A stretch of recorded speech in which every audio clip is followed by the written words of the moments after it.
Now to move on forwards with the program, I would now like to invite on this 8th day of Muharram, Hassan Ali to come forward and pay his tribute to Mawla Abbas and relate to you the events of the 8th of Muharram.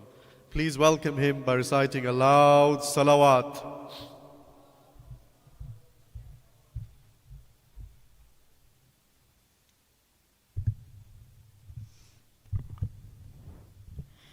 Bismillahir Rahmanir Rahim. The 8th of Muharram, about the baby and his brother. The day of the 8th of Muharram was a painful one. The night of the 9th has set in. Ali ibn al-Hussain al-Sajjad is working tirelessly. He is a dutiful son. His mother had died during childbirth. His father is everything to him. He is sensitive to his needs and acutely aware of the rights of his father. He has been desperately watching his father and his siblings. He wants to do all he can to aid them. Last night, he was at pains to see his youngest brother Ali al-Asghar in agony. Ali al-Asghar is being nursed in the camp of the children of Aqil alayhi salam. The adults are forging water to give preference to the children, but it has all been too much for the 6-month-old baby. Ali Asghar was around 20 days old when Abu Abdullah left Medina on the 28th of Rajab. He has spent the past 5 months in travel away from home. The baby won't settle. He's been coughing up his blood. He is brought to his father. Imam Hussain whispers something in his ear. He calms down and sleep overtakes him. Abu Abdullah will give Umar ibn Sa'd a proper battle. He has a strategy. He has a structure.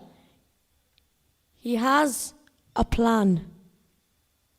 Ali al-Sajjad shares his father's task. He takes over the search for water by digging the wells and helps to fortify the camp with trenches in preparation for battle. Exhaustion sets in. A fever takes hold. Fate has something bigger in store for Imam al-Sajjad. Today on the 8th of Muharram, we commemorate Abu Fadl Abbas and his efforts to bring water to the camp of Abu Abdullah al-Hussain for the children. Salawat.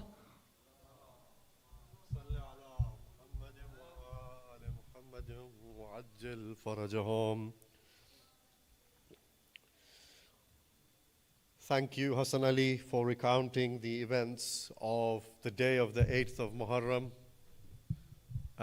Indeed, these were some of the very difficult days of the time that Abu Abdullah spent in Karbala before the day of Ashura. Can I now invite Brother Salawat?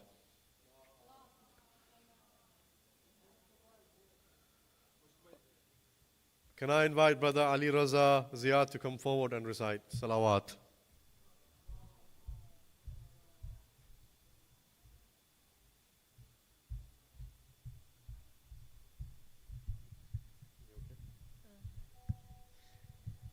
Salawat.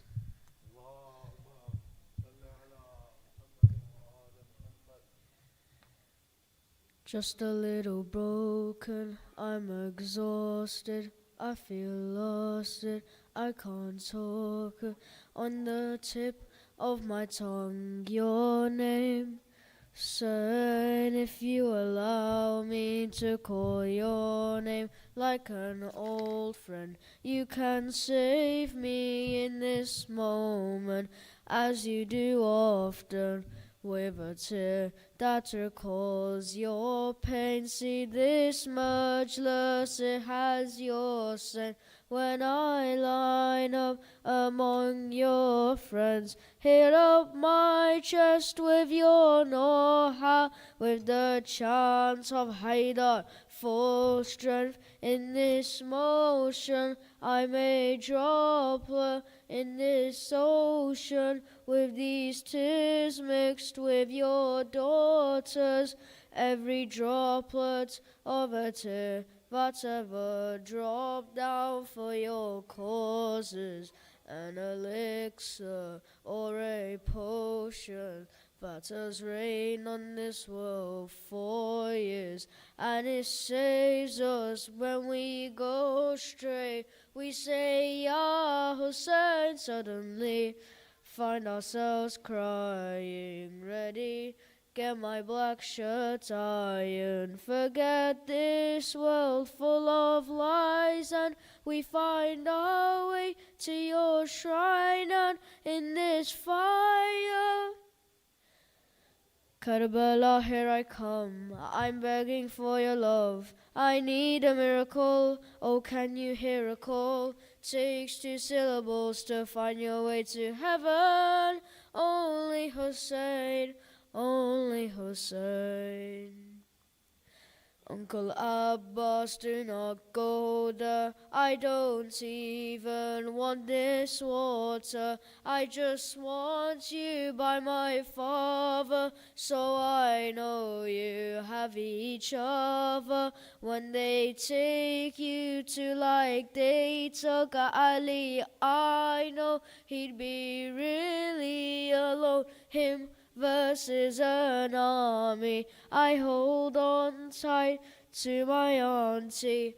How can uncle see you thirsty? See your sister and she's burning.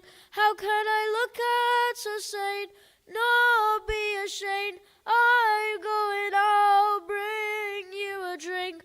I'm not afraid of anything. Send me an army I could take as I could shake. I am the son of Haydar, a lion. I'm the fighter. Karbala, here I come. I'm begging for your love. I need a miracle. Oh, can you hear a call? Takes 2 syllables to find your way to heaven. Only Hussain, only Hussain. Karbala is a path, sacrifice for your love. Everything in the world falls under your dome. Takes 2 steps to you, Karbala, here I come. Karbala, my home. Karbala, my home. Salawat.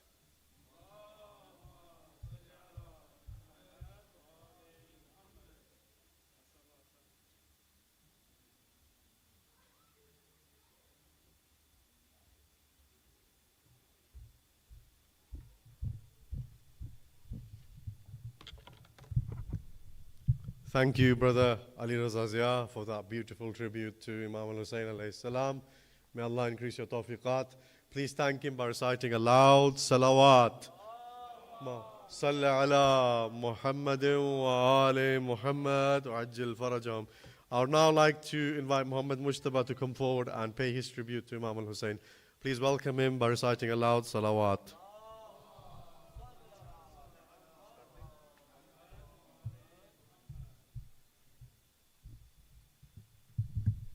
Salawat.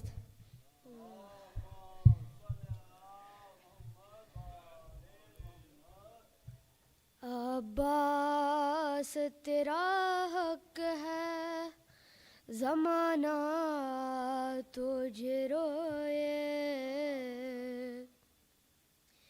Abbas तेरा हक है زمانہ تجھے روئے جب شام و سحر فاطمہ زہرا تجھے روئے عباس تیرا حق ہے زمانہ تجھے روئے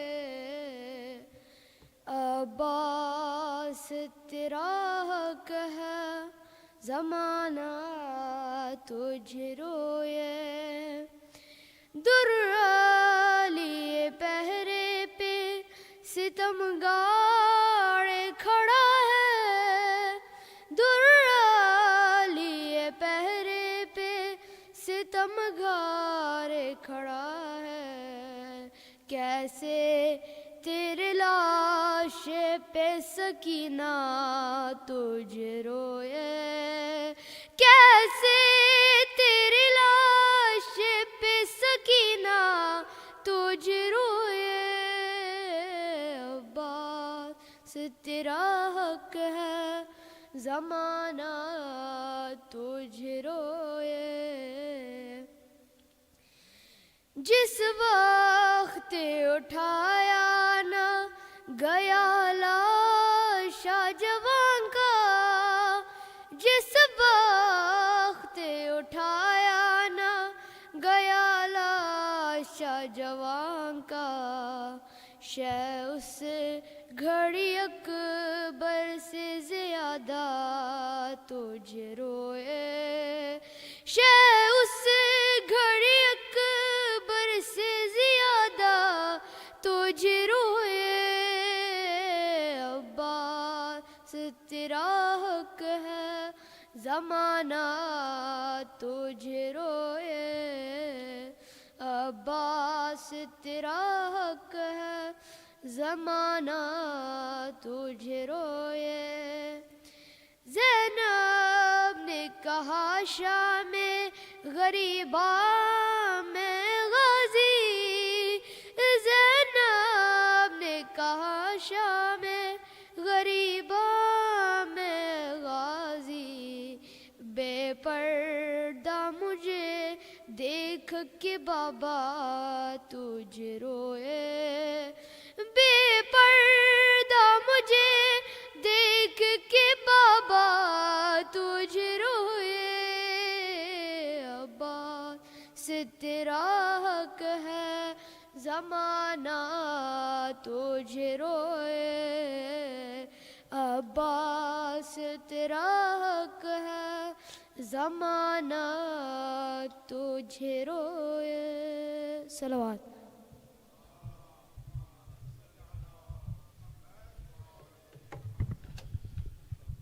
Thank you, Mustafa, for your tribute to Imam Abul Fadl Abbas alayhi salam. Please thank him by reciting aloud salawat. Muhammad wa ali Muhammad. I would now like to invite my dear brother Ali Sheikh to come forward and pay his tribute to Mawla Abbas alayhi salam through his narrative. I believe he had a special nadhar to recite on the 8th of Muharram in honor of Mawla Abbas, and it's an honor for us to be able to give him that chance and the opportunity. Please welcome him by reciting aloud salawat.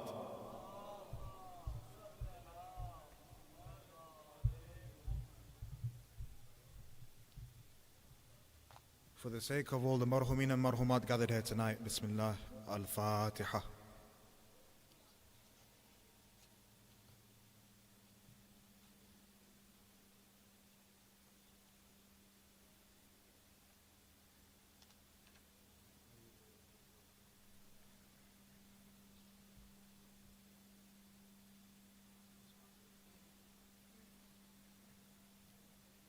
Salawat.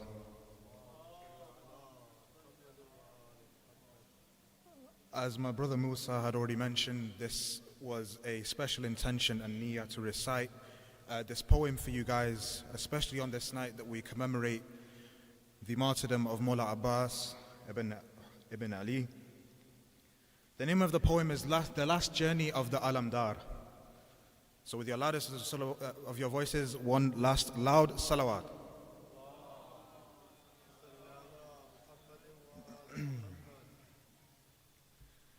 The desert knew his footsteps. Before the dust ever rose beneath his horse, before steel ever flashed in the sun, before the Euphrates became a witness, the desert knew his name. Abbas, Abul Fadl, Qamar Bani Hashim, the moon of Bani Hashim. A man so mighty that warriors lowered their gaze, yet so humble that in the presence of his Sayyidi Hussain, he never saw himself as anything more than a servant. The son of Ali, the heir of courage, the reflection of Dhul Fiqar, the fortress of Karbala. Yet the tragedy of Abbas was not that he died in battle. The tragedy was that he never sought it. Again and again his hand reached for glory. Not for glory, but for permission. Ya Sayyidi, no brother, not today, not yet. Ya Sayyidi, allow me to go. No, not you Abbas, not you. And Hussain would answer with eyes as heavy as mountains, Ya Abbas, you are the standard of my camp. If you leave me, my army will fall. What army? A handful of faithful souls, a circle of thirsty children, a collection of tents surrounded by grief. Yet Hussain saw what history would see, that Abbas was worth an army. And so the line of Ali remained, not because he could not fight, but because obedience was greater than victory. Not because he lacked the courage, no, but because loyalty demanded restraint. Until the cries began, Ummu, al-atash, al-atash, al-atash, the thirst is killing us. The children no longer asked for water, they asked for miracles. Tiny lips cracked beneath the sun, tiny hands reached towards empty skies, and every cry became a wound in Abbas's chest. Then at last Hussain spoke, Go Abbas, bring water for the children and the orphans. Not conquer, not destroy, not avenging me, but to bring water. And so the Alamdar rode. The standard bearer of Karbala, the water and the Euphrates shimmering like liquid sapphire beneath the burning sky. Carrying not a sword of conquest was he, but a mushk of mercy. The Euphrates appeared before him, the river that had watched children suffer, the river that flowed freely while the tents of Hussain were denied a single drop. And for a moment the battlefield grew uneasy, not because a thirsty man had reached the water, but because Abbas ibn Ali had reached the water. The son of Ali stood before the river, a man whose arms carried the strength of generations, a man whose courage had made even the bravest hesitate. They knew what the water meant, not simply relief, not simply a drink, but renewal. Strength returning to the body of the man they did not dare to fight in combat. What would happen if Abbas drank? What would happen if the line of Hashim returned with his strength restored? What would happen if the mountain rose again? So the river touched his blessed hands. He cupped the water, cold, pure, life resting in his palms. And for the first time his body begged, drink. But his heart answered first. He looked towards the tents, he saw Sakina, he saw Aba Abdullah, he saw the children wailing and waiting for him to come back, and the water became heavier than any weapon could ever be. How could these lips drink while Hussein's lips were dry? How could this throat be quenched when the daughters of Fatima cried for water? No, not Abbas, not Abul Fadl. The river could offer him life, but loyalty demanded sacrifice. And loyalty won every single time. He filled the mushk, turned back towards the tents, towards hope, towards the children waiting, towards little eyes searching the horizon, and then the sky had darkened. Steel descended, and one arm was severed. The banner swayed left to right, yet Abbas rode for water, for Hussain, for the children. The other arm was severed. The world itself seemed to stagger. Yet Abbas rode, no hands remained, only determination, only devotion, only love. The mushk was held between his teeth, a final trust, a final promise, a final chance to bring mercy home. Then came the arrow, not towards Abbas, towards the water, towards the hope of those wailing children, towards the promise carried inside that torn skin. It struck, the mushk burst, and the water spilled into the earth. Some say the arrow pierced the water bag. No, but those who understood Karbala know better. The arrow pierced every waiting child. It pierced every thirsty sigh. It pierced the heart of Aba Abdullah. It pierced the very purpose for which Abbas had ridden. The water touched the earth. The eye of the moon of Hashim was struck. Darkness covered the face that had illuminated generations. His horse slowed, his bodies weakened, and then Abbas fell. The standard had fallen. But how does a man break his fall when both his arms have already been taken? How does a mountain like him meet the ground? How does the moon itself fall from the sky? The earth received him, broken, bleeding, yet undefeated. For Abbas had lost everything except his loyalty to his Sayyidi. Then Hussain came running, calling, searching, and when he found Abbas, the tragedy had reached its final chapter. For all his life, Abbas had called Hussain Sayyidi, my master, even when they were children, even when they laughed together, even when they stood side by side. Never brother, always master, always servant, always loyalty. Then death approached, the veil between this world and the next grew thin, and for the first time, the oath was broken.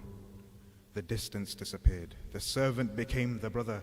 The title became the bond, and Abbas whispered, Ya Akhi, Ya Akhi. History itself had stopped. For a single moment, the whole of Karbala wept because the word had waited a lifetime to be spoken, and now it emerged only as a farewell as he went to meet his Prophet Muhammad sallallahu alaihi wasallam. Why deny me this final service, Ya Abbas? Why deny me this final embrace? And Abbas answered, Ya Akhi, today you place my head in your lap, but after me, who will be there for you? Who will hold your head when you fall into the plains of Karbala? You will be alone. And I could never allow myself a comfort that will never wait for you, Ya Aba Abdullah. What grief is greater than this? A dying man thinking not of his wounds, not of his thirst, not of his pain, but of the loneliness his own brother must face. The river continued to flow, but Karbala was never the same because Abbas did not leave behind a story of defeat. He left behind the greatest definition of loyalty, that a man can lose his arms, lose his strength, lose his life, and still remain victorious.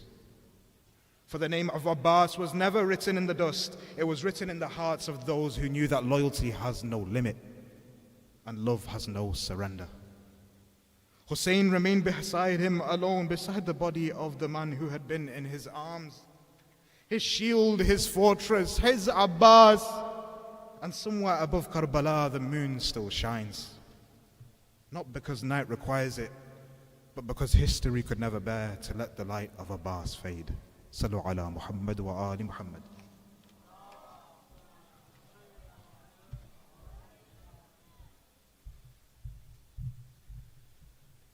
Thank you, Brother Ali, for your beautiful tribute to Mawla Abbas alayhi salam. May Allah subhanahu wa ta'ala accept. Please thank him by reciting aloud salawat.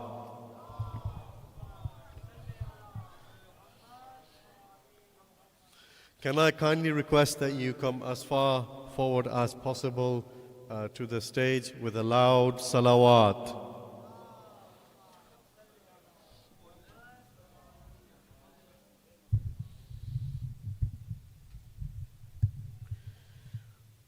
I would now like to request Ali Imran Bhai to come forward and pay his tribute to Abul Fadl Abbas alayhi salam. Please welcome him by reciting aloud salawat.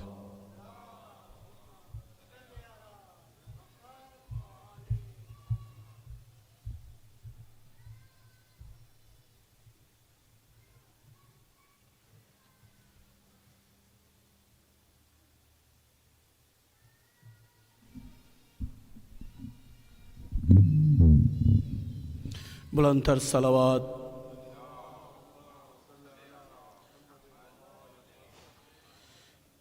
फिर भी बुलंदतर सलावत पढ़िए मोहम्मद वाले मोहम्मद की तरफ अल्लाहुम्मा सल्ली अला मोहम्मद वाले मैं खाके करबला हूँ रुतबा मेरा जुदा है मैं खाके करबला हूँ रुतबा मेरा जुदा है بنت علی نے مجھ کو چادر بنا لیا ہے، میں خاک کربلا ہوں، رتبہ میرا جدا ہے۔ کہتے ہیں رشک مجھ پر کوثر کے بھی کنارے، زینب کے سر میں نے 2 سال ہیں گزارے، میرا ہر ایک ذرہ ہر ظلم کا گواہ ہے، میں خاک کربلا ہوں، رتبہ میرا جدا ہے۔ اکبر جوان قاسم غازی سے چاند تارے، زین العبان میری آغوش میں اتارے، یعنی لہو نبی کا مجھ میں ملا ہوا ہے، میں خاک کربلا ہوں، رتبہ میرا جدا ہے۔ روتی ہوں یاد کر کے وہ بے کسی کا منظر، مولا چھپا رہے تھے مجھ میں جو لاش اصغر، ہاں اس دن سے آج تک نہ مجھ کو سکون ملا ہے، میں خاک کربلا ہوں، رتبہ میرا جدا ہے۔ شہداء کربلا کے زخموں کو میں نے چوما،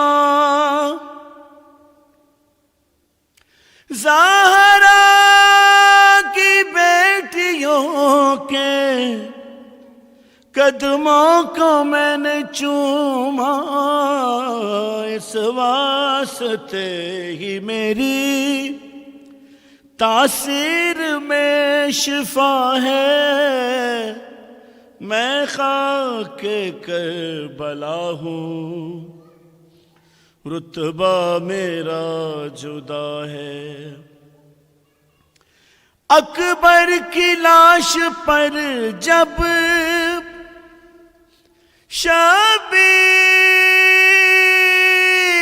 جا رہے تھے، اٹھتے تھے بیٹھتے تھے اور لڑکھڑا رہے تھے، منظر وہ بھی میری آنکھوں میں پھر رہا ہے، میں خاک کربلا ہوں، رتبہ میرا جدا ہے۔ اکبر کی جس گھڑی سے جاگیر بن گئی ہوں، اس وقت سے حرم کی تصویر بن گئی ہوں، صد شکر رب نے مجھ کو اعزاز یہ دیا ہے، میں خاک کربلا ہوں، रुतबा मेरा जुदा है। तो कीर तू भी कर ले आले अबा का मातम, जो शाम में गई थी उस बेरिदा का मातम, ममनून मातमी की मखदूमा फातिमा है। मैं खाके करबला हूँ, रुतबा मेरा जुदा है। बिनते अली ने मुझको चादर बना लिया है। मैं खाके करबला हूँ, रुतबा मेरा जुदा है। सलवात।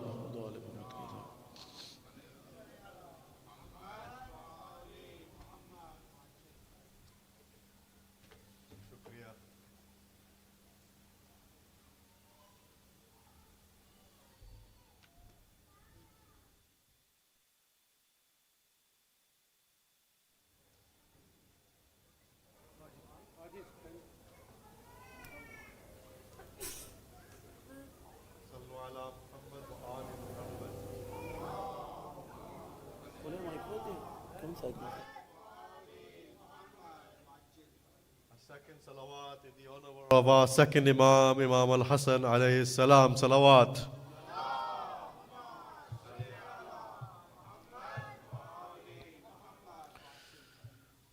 A third salawat in the honor of Imam of our time, and with it, as you recite the salawat, move forward as much as you can. Salawat.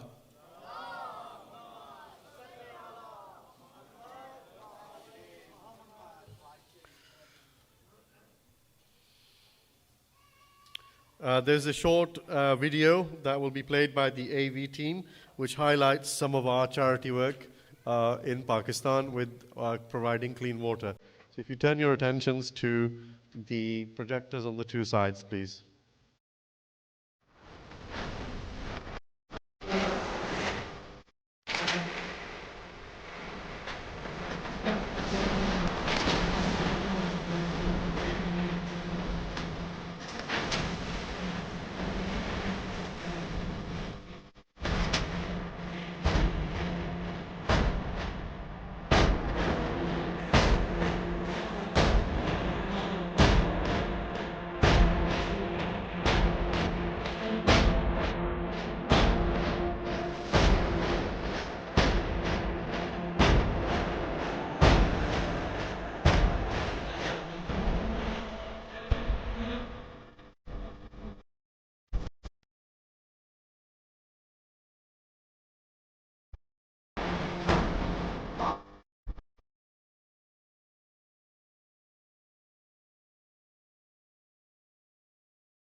This video highlighted water filtration plants which were inaugurated in the name of our dear brother Mudassir Ali Hassan, who was present right here in this Majalis last. So we obviously give our condolences to his family, and obviously this good work has been made possible through their generous donations, and it is benefiting thousands of people every day in terms of providing thousands of gallons of clean drinking water. And may his legacy, Mudassir's legacy, endure. And today is the day of the 8th of Muharram, and today we remember Mawla Abul Fadl al-Abbas and his efforts to get the water for his dear brother and Imam Hussain alayhi salam. So we pray for the sake of Mawla Abbas that Mudassir Ali Hassan is with them and his family have joy and comfort in knowing that he is with Mawla Abbas alayhi salam. There is also an ongoing Muharram water appeal. You can give £100 for a water pump to be put up in a small village or to households which do not have running water. This is an ongoing project that we have, and I think we have done over 2,500 water pumps over the course of the last couple of years. So we've got a good team on the ground which can help help us realize this. Now, without further ado, I would like to welcome our dear brother and guest, Brother Sibtain Ghulam Hussain, Sheikh Sibtain Ghulam Hussain, who is a student of the Hawza in the holy city of Qum. He's been reciting for us very beautifully over these past nights, and it's an honor for us to host him on this night, which we dedicate to Mawla Abbas. So we welcome him with the warmest of our salawat.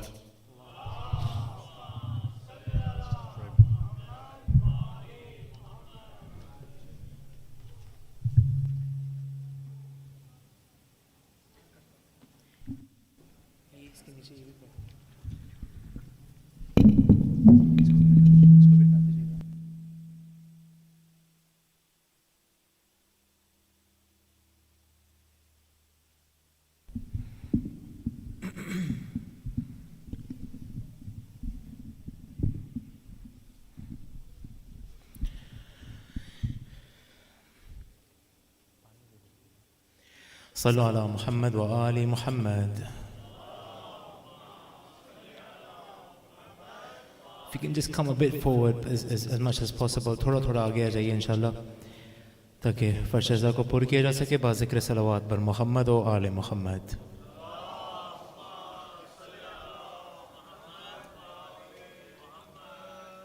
برائے خوشنودی ابو الفضل العباس باواز بلند صلوات.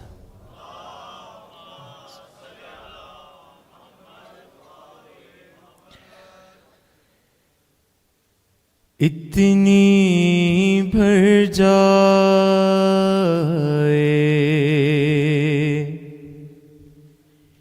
ان آنکھوں میں ضیائے عباس.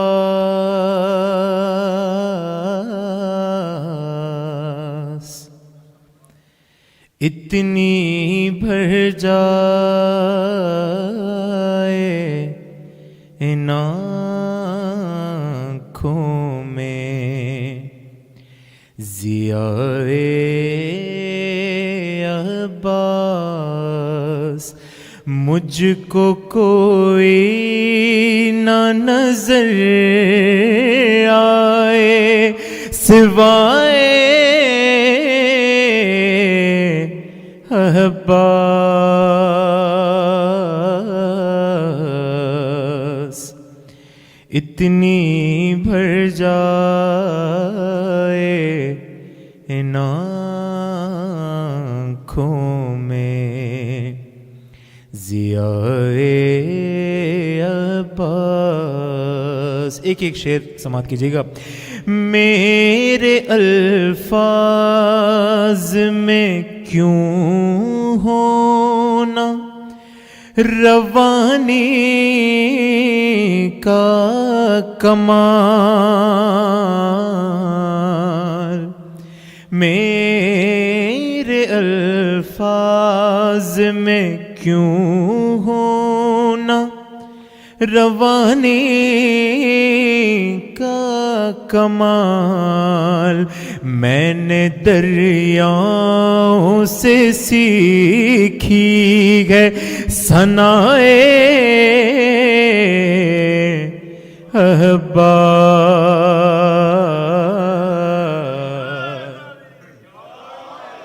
اتنی بھر جائے اور کربلا ایک ہی مصرے میں سنا سکتا ہوں کربلا ایک ہی مصرے میں سنا سکتا ہوں عزم زینب دل شبیر وفائے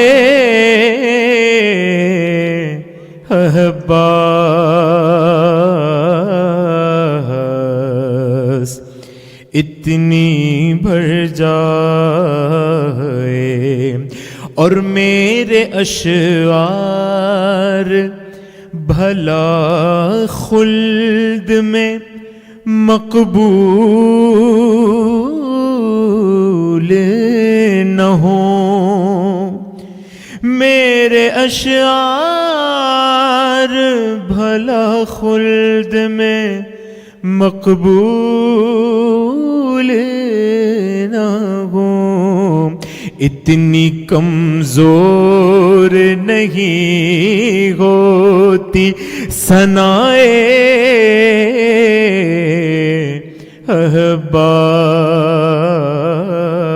احباس اتنی بھر جائے شعر سماعت کیجیے گا یوں کرو نام سکینہ ذرا لے کر دیکھو یوں کرو نام سکینہ ذرا لے کر دیکھو غیر ممکن ہے بلانے پا نہ آئے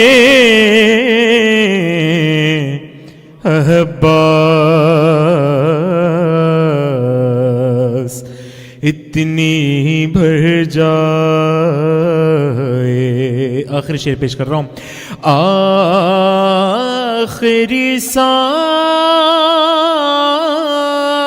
سانس جو توبہ کے لیے ہوتی ہے آخری سانس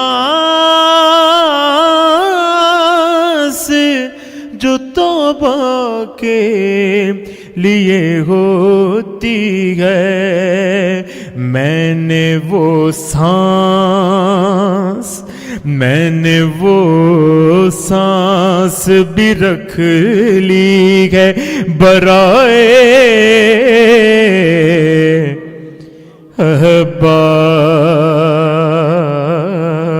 احباس اتنی بھر جائے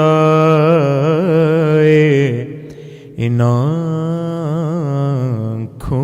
میں ضیائے عباس مجھ کو کوئی نہ نظر آئے سوائے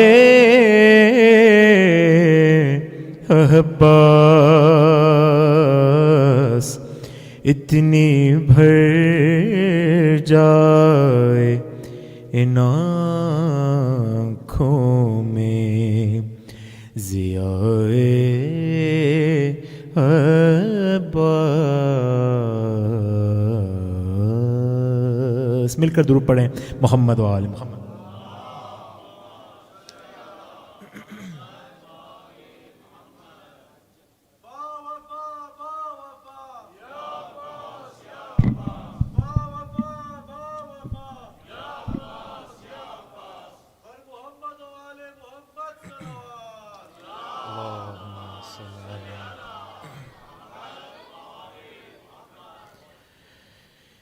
جانتے ہیں کہ تاریخ میں جیسا کہ لکھا ہے کہ حضرت ابو الفضل عباس جب پانی لینے کے لیے گئے تو سکینہ کیا کرتی؟ Sakina would gather the children around the tents and say that now I guarantee you that there will come water to the tents. And the kids would wonder, saying that, oh Sakina, you've been always saying that water will come, but we still haven't received any water. Sakina says, now that my uncle Abbas has gone, surely you'll have some water. ایک بچی کی درد دل کیا ہے، اس بچی کے دل پر کیا گزری ہے، سماعت کیجیے گا. اے باد صبا جا کے اموں کو بتانا،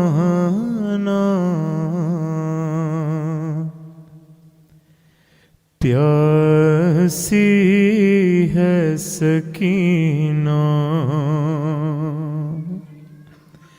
اے باد صبا جا کے یہ ہموں کو بتانا،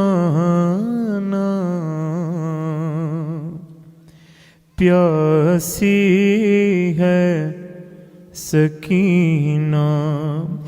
اس چھوٹے سے سن میں یہ ستم میں نے اٹھائے، اللہ کسی کو نہ یتیم ایسا بنائے، خود اپنے لہو میں کوئی بچی نہ نہائے. میں تم کو بلاتی رہی، تم بھی تو نہ آئے، میں بن گئی بادسر لعینوں کا نشانہ، پیاسی ہے سکینہ. پانی کی طلب مجھ کو کھلاتی رہی ٹھوکر، کہتا تھا لئی دوں گا میں فوجوں کو پلا کر، جب شمر لئی کر چکا سیراب یہ لشکر، کیا کیا دکھلا کے مجھے پھینک دیا پانی زمین پر، تب سمجھی میں کیا ہوتا ہے امید دلانا، پیاسی ہے سکینہ. سنیے بچی کے مصائب. ایک جام ہوا شام غریباں میں میسر، وہ کوزہ میں رکھ آئی تھی اصغر کی لحد پر، کیوں था मुझसे भी छोटा मेरा भैया मेरा दिलबर, शर्मिंदा मैं हो जाती चचा प्यास बुझा कर, अब अपने ही हाथों से मेरी प्यास बुझाना। प्यासी है सकीना ऐ बाद सबा जाके ये अम्मू को बताना। प्यासी है Sakina. Place your hands on your chest. Insha'Allah, soon we can go to the land of Karbala, the place where Sakina lost her last hope. May my salams be upon the right arms of Abul Fadl al-Abbas. May my salams be upon the left arm of Abul Fadl al-Abbas. May my salams be on that water bag which broke the heart of Abbas with an arrow. With these broken hearts, let us send our salutations on Abul Fadl al-Abbas. Assalamu alayka ya Abul Fadl al-Abbas ya ibn Amir al-Mu'minin. सब मिलकर बुलंद आवाजों में कहें अस्सलामु अला हुसैन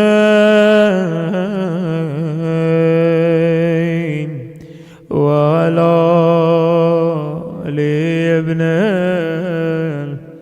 हुसैन व अला औलाद Hussain wa ala ashab. On behalf of your parents, on behalf of your marhumin, on behalf of all the shuhada, on behalf of our leader Ayatollah Sayyid Ali Khamenei and all the major shuhada, everyone together, Assalamu ala Hussain wa ala Ali ibn al-Janam wa ala أولاد الحسين وعلى أصحاب الحسين. اللهم ارزقنا زيارة الحسين في الأربعين. اللهم ارزقنا شفاعة الحسين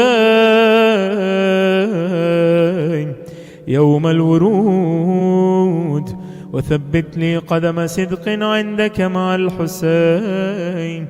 أصحاب الحسين الذين بذلوا مهجهم دون الحسين عليه السلام. صلوا على محمد وآل محمد.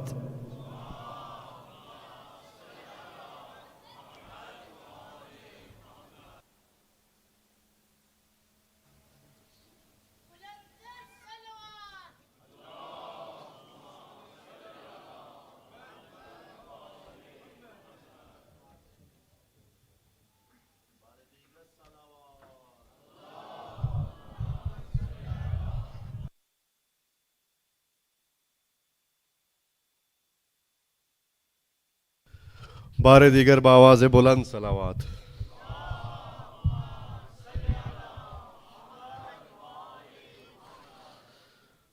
Just a few quick announcements before I invite our respected Syed to the mimbar.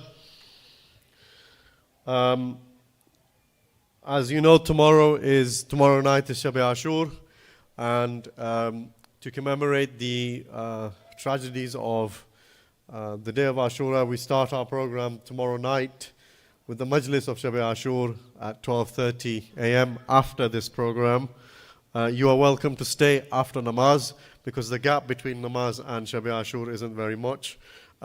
If you do wish to go home, you can come back and we can start the program on time at 12:30. The program will end at Azan Ali Akbar with the Masaib of Mawla Ali al Akbar alayhi salam, and we are grateful that Brother Sibtain, Sayyid Modarresi and Sayyid Sheikh Abbas Raza will be reciting the Musibah in this majlis. On the day of Ashura, on Friday, after the recitation of the Maqtal, there is Faka Shikni here in this hall, and after that, around 6 p.m. is the Baramdagi of the Shabi of Zuljanah, which will be in the car park outside. 5 p.m. So you are requested to arrive on time, inshallah, and we can pay tribute to Imam Hussain alayhi salam on the day of Ashura. The programs conclude with the Majlis of Sham-e Ghariba, which will be at this usual time, inshallah. Can I just draw your attention to our YouTube channel? This is the YouTube channel at MANCOM Youth. There's a QR code. You can take your phones out if you wish, and you can scan this QR code, and you please subscribe to the YouTube channel. It's one of the easiest ways to help us, because the more Majalis, the more content you watch through the AdSense, we get the revenue, and we can dedicate that revenue to support more Majalis in the name of Imam al-Hussain alayhi salam. Next year, inshallah, we will be blessed to have Sayyid Mahdi Al Modarresi right here for Muharram. For that to happen, for that to be sustained, we require your support and your donations. There's various different ways that you can support and donate and help us raise funds. One of the simplest ways is through going to our merchandise stall and buy some of these badges and some of these bracelets. And there was a poster over there. These are all on sale, and they all go and support the Majlis of Imam Hussain alayhi salam. There is also the possibility of going to our website, and I think it's going to be shown on the screen in a second. You can scan that QR code over there. It's through PayPal. You can scan and support and donate through that way. We have set up on our website a standing order facility. So I asked a few days ago, who is willing to give £1 a day for the rest of your lives? £1 a day for the rest of your lives in the name of Imam Hussain alayhi salam. So I'm willing to give £1 a day for the sake of Abu Abdullah al-Hussain alayhi salam. Is there anyone else in the audience who is willing to give £1 a day in the name of Imam al-Hussain alayhi salam? If you are raising your hand, you are making a pledge not with me or with MANCOM, but with Abu Abdullah al-Hussain alayhi salam. I do encourage you to set up that standing order, because I'm sure it will bring barakah in your rizq, in your wealth, in your family, because Imam al-Hussain is the generous Imam. He gives back many folds, and also because it's the right thing to do to support Sayyid Shuhada and answer his call. In terms of our donation targets, we have raised just around £35,000, and we've revised our target slightly to £52,000. So we're just short £17,000, and we are really, really proud of you guys to have helped us over these nights in raising that much money. It's an incredible achievement, and we are hopeful that through today, tomorrow, and on the day of Ashura, through your collective efforts, we will inshallah surpass, if not reach, this target. Thank you. Just to let you know that today's Majlis is sponsored by Sayyid Ali Raza Rozvi and his family. And obviously we honor, as we have been doing every single day, the marhumeen of this community and all those mu'mineen around the world who have been martyred in the war in Lebanon. There's a whole bunch of names. I'm not going to read every single name. Let us put our hands in prayer together, and let us include them in the sawab of this majlis by reciting a Surah Al-Fatiha. Bismillah ar-Rahman ar-Rahim. Alhamdulillahi Rabbil Alameen. Ar-Rahman ar-Rahim. Maliki yawmiddin. Iyaka na'budu wa iyaka nasta'in. Ihdina as-sirata al-mustaqim. Sirata alladhina an'amta alayhim ghayril maghdubi alayhim waladdallin. Sallu ala Muhammad wa ali Muhammad.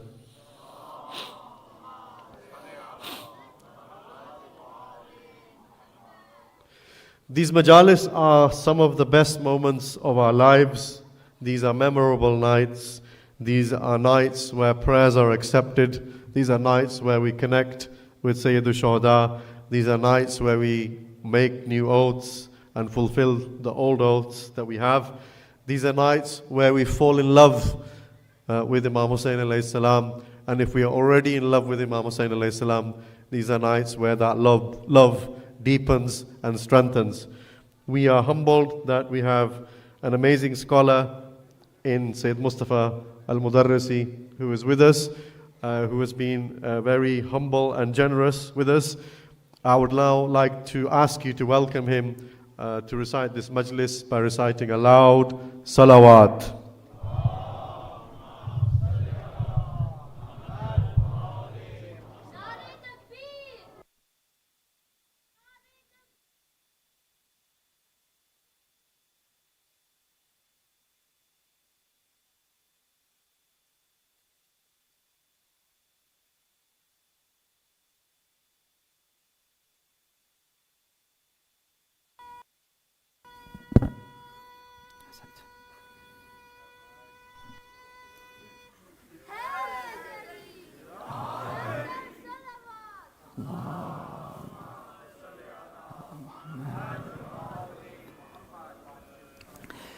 بسم الله الرحمن الرحيم إنا لله وإنا إليه راجعون ولا حول ولا قوة إلا بالله العلي العظيم صلى الله عليك يا رسول الله and upon your immaculate and massacred family members. Salam be upon the moon of the Hashemites. Salam be upon the standard bearer of Hussain. May Allah's salutations and the salutations of His angels and the salutations of His prophets and apostles. Salamullah. These are the words of Imam As-Sadiq. وَالسَّلَامُ مَلَائِكَتِهِ الْمُقَرَّبِينَ وَأَنْبِيَائِهِ الْمُرْسَلِينَ and the purified ones. وَالزَّاكِيَاتُ الطَّيِّبَاتِ تَغْتَدِي عَلَيْكَ يَا ابْنَ أَمِيرِ الْمُؤْمِنِينَ. Salam be upon you and upon your brother Hussain. Let's recite together. As-salamu ala al-Hussain wa ala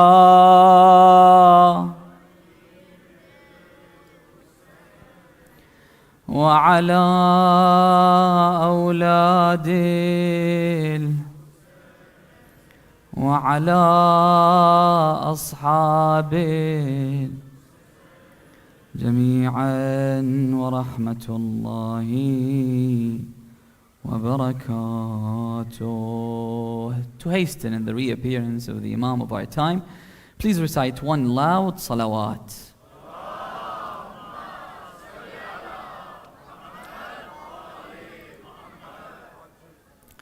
Tonight is dedicated to a man whom reached the very pinnacle of greatness. A man that reached the very helm of nobility and excellence. The man that was able to break the shackles of life. The man that was able to break free from every form of slavery. The man who paved the way for humanity to draw inspiration from him and break the shackles of slavery. Tonight is dedicated to none other than Abu al-Fadl al-Abbas, whom through his companionship with Imam al-Hussain was able to achieve what he achieved. Imam Sadiq alayhi salam, when he visited him, Allahumma salli. Not many children of Imams have a ziyarah from a ma'soom.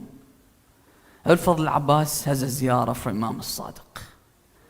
When he visits him, he says to him, Ashhadu laka bit-taslim. I bear witness that you were submissive to the Imam of your time. Never once did he object to Imam al-Hussain alayhi salam. Ibn Abbas said to the Imam, why don't you go to Yemen? Jabir ibn Abdullah al-Ansari said to him, why don't you do what your brother did, Imam al-Hasan alayhi salam? Muhammad ibn al-Hanafiyyah, they gave different opinions to Imam al-Hussain alayhi salam, but not once did Abu al-Fadl al-Abbas say anything to the Imam. Let's take a different route. Let's approach this differently, not even once. You don't even find a single sermon that Abu al-Fadl al-Abbas gave. Why? Because with the presence of the sun, you don't see the moon. Just like Imam Ali alayhi salam during the time of the Prophet. Not a single sermon was given by Imam Ali during the Prophet's time. All the sermons that we see today were after the Prophet's death. Everything in Nahj al-Balagha was taught to us, given to us after the Prophet's death. Imam al-Hussain, when he was about to leave Medina, Muhammad al-Hanafiyyah was telling him not to go. Others were telling him not to go. The Imam said, I am leaving with a group of people. My opinion is their opinion. رأيهم رأيي. Everything that I say, everything that I do, they're fully submissive to me. أشهد لك بالتسليم والتصديق والوفاء. I bear witness that you were loyal. والنصيحة, and you had sincerity. لخلف النبي المرسل, to the grandson of Rasulullah, the successor of Rasulullah sallallahu alayhi wa alihi.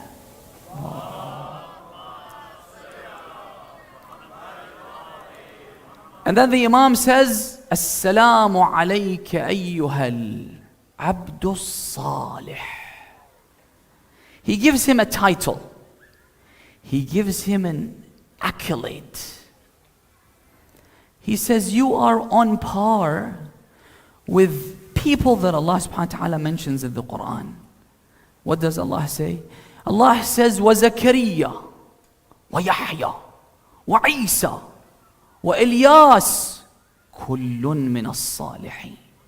You're equal to them, right? He earned the title that Solomon, as per the Quran, was striving to achieve when he said, رَبِّي هَبْ لِي اجْعَلْنِي بِرَحْمَتِكَ مِنَ الصَّالِحِينَ. And make me amongst the Salihin. and all the hundreds of millions of Muslims that pray every single day in their tashahhud, they send their salutations to Abu al-Fadl al-Abbas.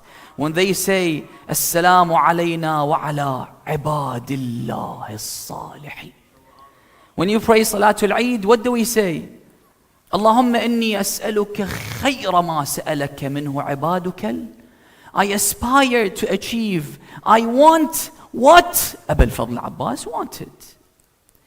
And Allah subhanahu wa ta'ala in the Quran says that the future belongs to إِنَّ الْأَرْضَ يَرِثُهَا عِبَادِيَ الصَّالِحُونَ.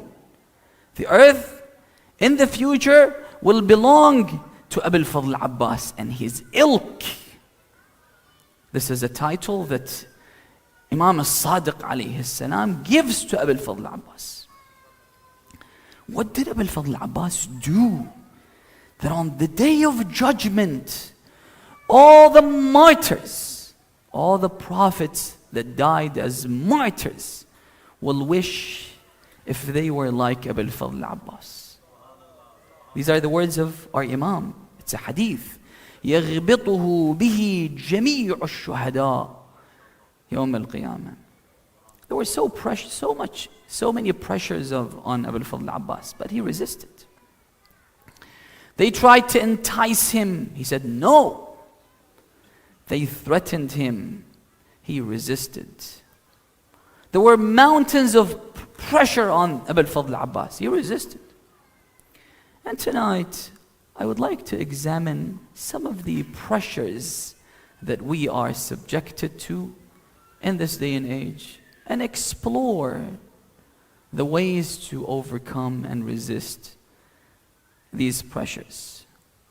But firstly, let's listen to Rasulullah as reported by Imam al-Sadiq alayhi salam. The Imam says that the Prophet said, سيأتي على الناس زمان. A time will come when لا ينال الملك إلا بالقتل والتجبر. That power will not be gained, will only be gained through violence and oppression, as we see in every corner of the world. وَلَا يُنَالُ الْغِنَى. And wealth is only achieved through stinginess and greed. إِلَّا بِالْغَصْبِ وَالْبُخْلِ. وَلَا تُنَالُ الْمَحَبَّةِ. And people's love and approval will only be gained by compromising your religion and following your desires. إلا باستخراج الدين واتباع الهوى. And then he says, فمن أدرك ذلك الزمان. And whoever lives in that time, فصبر على الفقر وهو يقدر على الغنى. Listen to the words of Rasulullah. Remains patient in poverty even though they could become rich through wrong means. وَصَبَرَ عَلَى الْبَغَضَةِ. And remains patient when people dislike them even though they could win popularity by compromising their faith. وَهُوَ يَقْدِرُ عَلَى الْمَحَبَّةِ. Could become the most popular person in class, in school, in his environment, but remains patient and is disliked because he doesn't want to compromise on his faith and religion. وَصَبَرَ عَلَى الذُّلِّ. Remains patient with humiliation, even though they could gain honor through sinful means. Anyone that does this, Allah will give him the rewards of 50 صديقة, of 50 Siddiq. That's Siddiq are on par with the prophets and apostles of God. So the question is, What are some of the pressures that we are subjected to? Number one, social comparison, especially with the dominance of social media. We are exposed to what humanity was never exposed to. Now we can see and hear and know about everything that is going on around us. People post videos of themselves eating, traveling, going on a vacation, getting married, buying stuff, celebrating.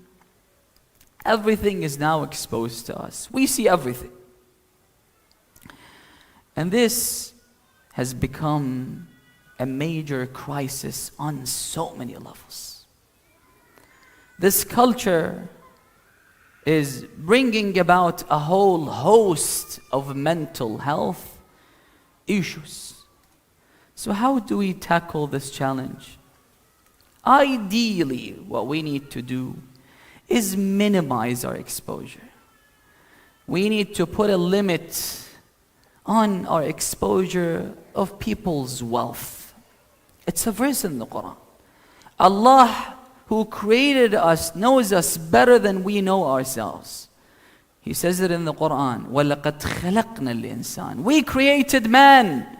وَنَعْلَمُ مَا تُوَسْوِسُ بِهِ نَفْسُهُ. We even know when you whisper to yourself. وَنَحْنُ أَقْرَبُ إِلَيْهِ مِنْ حَبْلِ الْوَرِيدِ. We are closer to you than your jugular veins.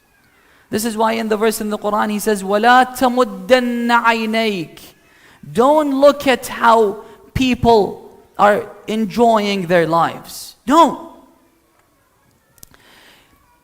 Imam Sadiq alayhi salam says that Jesus said to his disciples, don't look at other people's wealth, because the shiny gold and silver would take away your faith from you. فَإِنَّ بَرِيقَ أَمْوَالِهِمْ يُذْهِبُ بِنُورِ إِيمَانِكُمْ. When you look, there is a child that dwells within us. Have you seen how when you go to the shopping center with a little child, with your 2-year-old, you try to make sure that the child doesn't see the lolly shelf. As a child, if he sees all the sweets, he wants, right? We have this little child that dwells within us. When we see something that we like, a desire is created. That's when things become complicated. Because now you are dealing with a strong urge, with a strong desire. You might not know, but just like a little child, you work day and night because you saw your friend, your neighbor, someone that you know, bought a new car, a fancy home, and you are striving all your life to accumulate the wealth that would enable you to buy a house similar to that person's house, to buy a car as fancy as that person's car. Once this desire is created, it would be very difficult to overcome it. That's why you have to put a cap on it. That's why you have to limit the exposure. Don't see, don't look. It's a hadith. مَنْ حَاسَبَ النَّاسِ مَا تَحَمَّى. If you try to examine people's lives, you will die out of anguish, the Imam says. Ideally, this is what we need to do. But it's difficult. It's not easy. The second solution is that when you look at people's lives, that's mostly fake reality. We all know it, right? Fake smiles, fake happiness. It's all fake. Yes, he's got a fancy house, but his relationship with his spouse is strained. His relationship with his children is strained. He doesn't even talk to his children. It's a big, spacious house, but he can't fill his house with his relatives and friends because no one likes him. Sallu ala Muhammad wa ali Muhammad.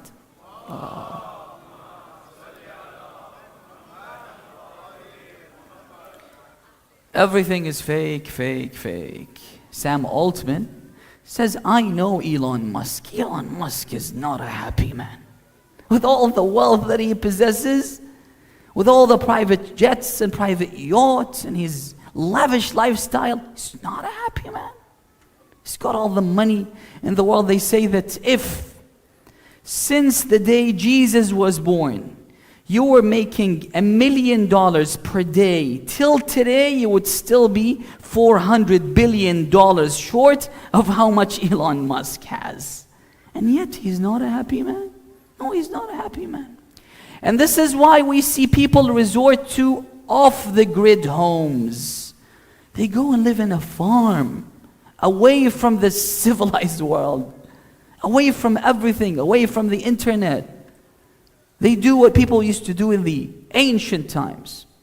And this is why we find people adopting minimalism. The bare minimum of clothes. Even when they want to buy a house, they make sure that the house is a small house.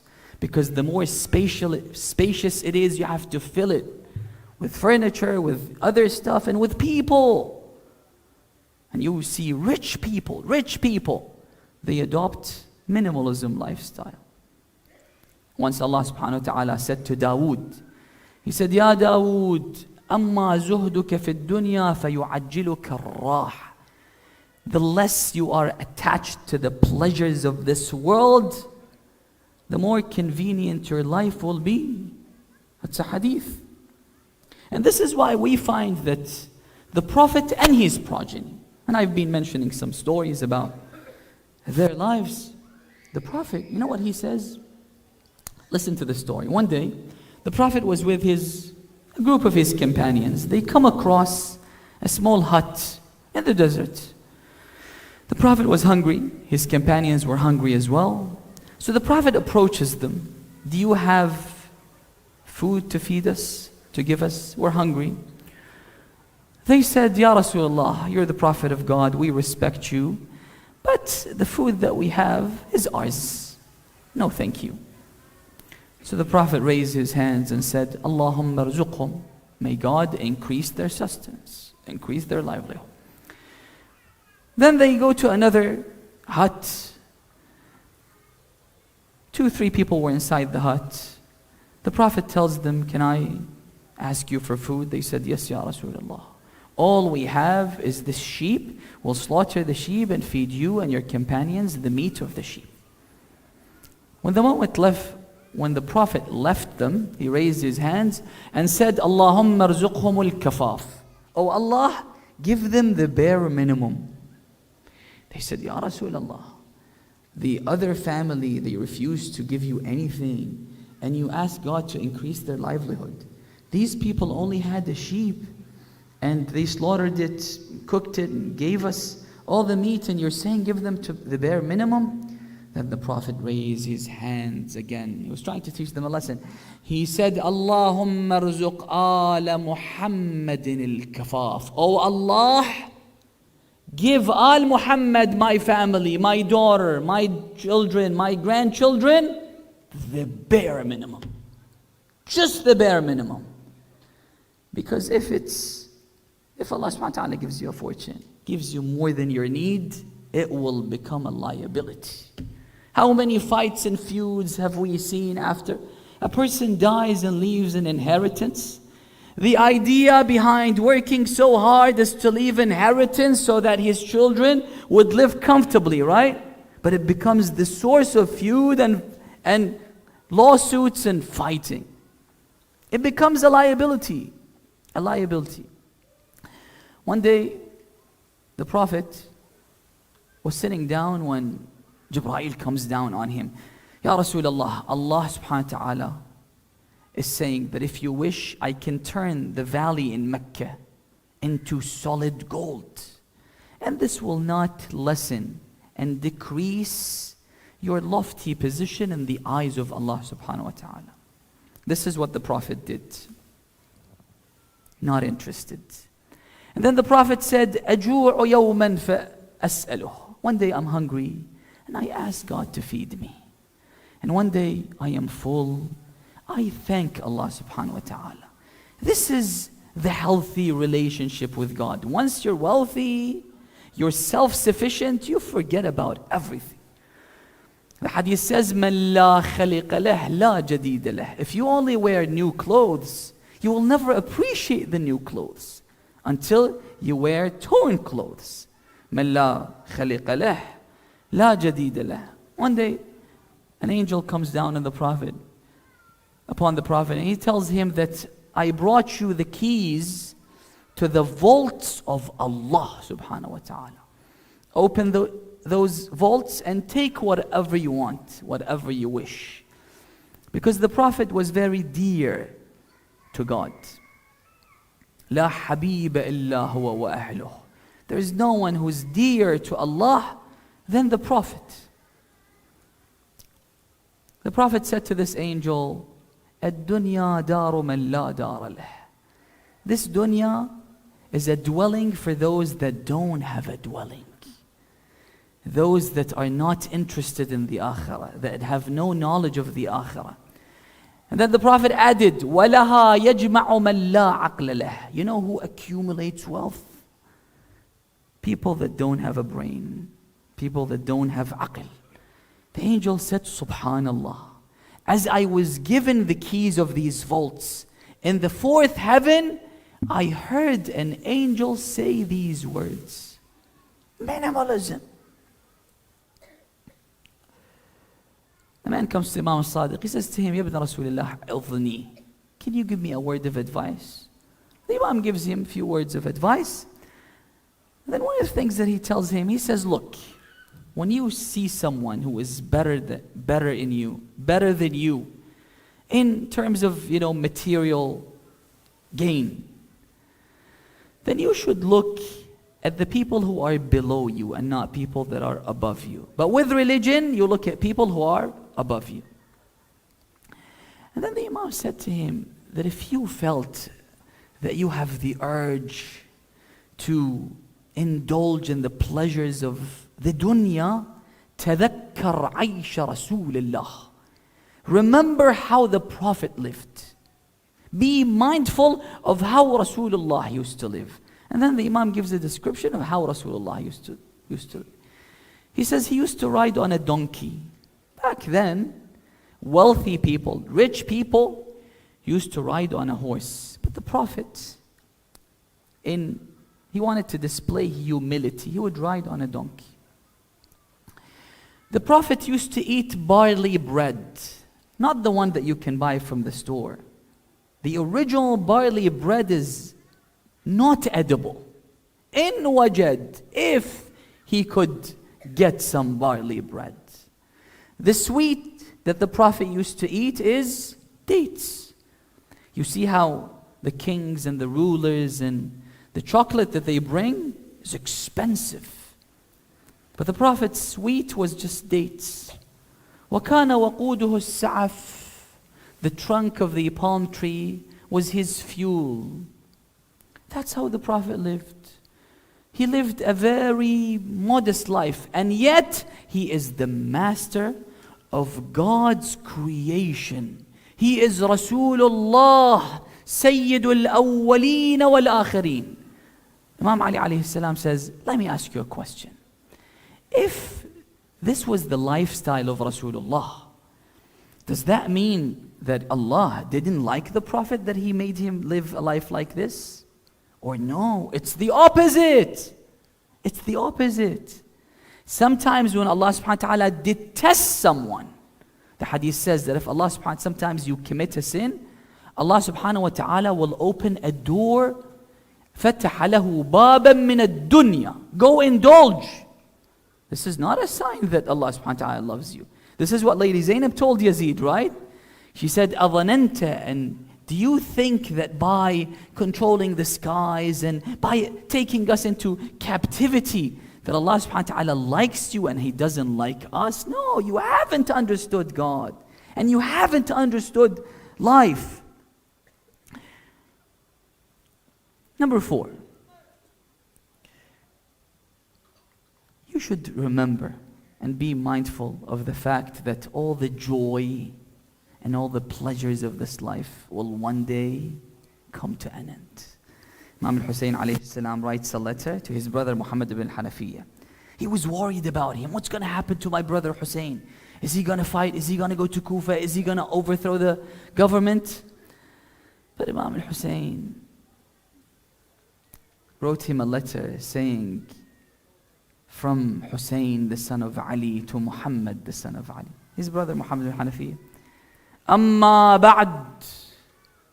You should know that all the sweet times, the bitter times in this world will all come to an end.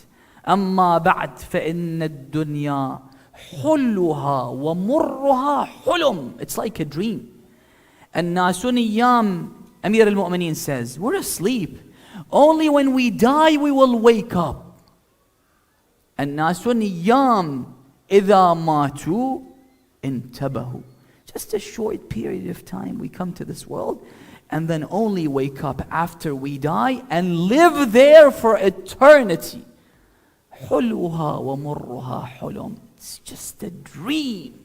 All the pleasures, all the things that you see online, everything will come to an end. And this is why Imam Musa Ja'far, one day he was passing by, he saw a grave that was dug, being made ready for the body to be interred, lowered inside the grave. The Imam said, مَا كَانَ هَذَا آخِرُهُ. A life that ends like this, حقيق أن يزهد في أوله, deserves not to be taken seriously, deserves to lessen our attachment to a world that will end in our bodies being lowered in the grave, and we will sleep in our grave, so much so until people will forget us. Imam Ali alayhi salam, in a vivid description of death, he says that we will stay in our graves for so long, كأنهم لم يكونوا للدنيا Ammara, as if they never came to this world. Your own grandchildren will not know that you ever existed. Just like us today. Do you know your grandfather? No, he's gone. You're not even interested in knowing about him and how he lived. I don't care. Same thing will happen to all of us. ما كان هذا آخره فحقيق أن يزهد في أوله. There was a man who used to wake his wife, a religious man, used to wake his wife every night for Salatul Layl. So sometimes when she sleeps late and he tries to wake her up, she tells him that I am sleepy, I want to sleep. He tells her that we will sleep so much when we die until we get bored. Let's get up now and offer 2 rak'at to prepare ourselves for the akhirah. And this is why the hadith says, look, no matter how much you indulge in this world, you will never reach satiety. You will want more and more and more. The more you get, it's like seawater. The more you drink, the thirstier you become. And that's why Amir al-Mu'mineen says, لا يملأ عين ابن آدم إلا التراب. The only thing that can fill our eyes is dust, is the soil of the grave, and nothing else. The second form of pressure that we are subjected to is financial pressure, especially with rising living costs. We always have this concern. And one of the primary roles of the shaitan is to instigate fear and tell you, you'll be poor, you'll be poor, you'll be poor. So that you work harder and harder and harder to make money. And forget about everything else, your family, your akhirah, your marital life, your everything else. You forget everything. Now, if we have a deep understanding of how the rizq system works, then we will have a different perception of life. Imam Sadiq alayhi salam in a hadith says, when he was asked about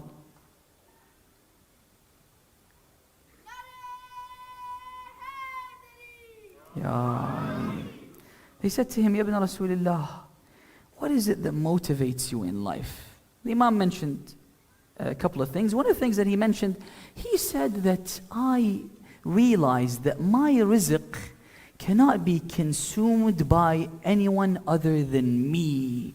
فَطْمَأْنَنْتُ.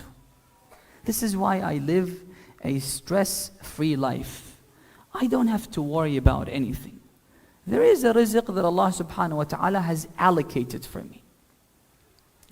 One man asks the Imam, he says, if someone doesn't work, will the rizq be delivered to him? He said, yes. He said, how so? He said, the same way his death will come to him. Obviously, we have two types of rizq. The rizq that you go to and the rizq that comes to you. But this has been guaranteed. Yes, we need to work. The hadith says that Allah subhanahu wa ta'ala wants to see us in the workforce.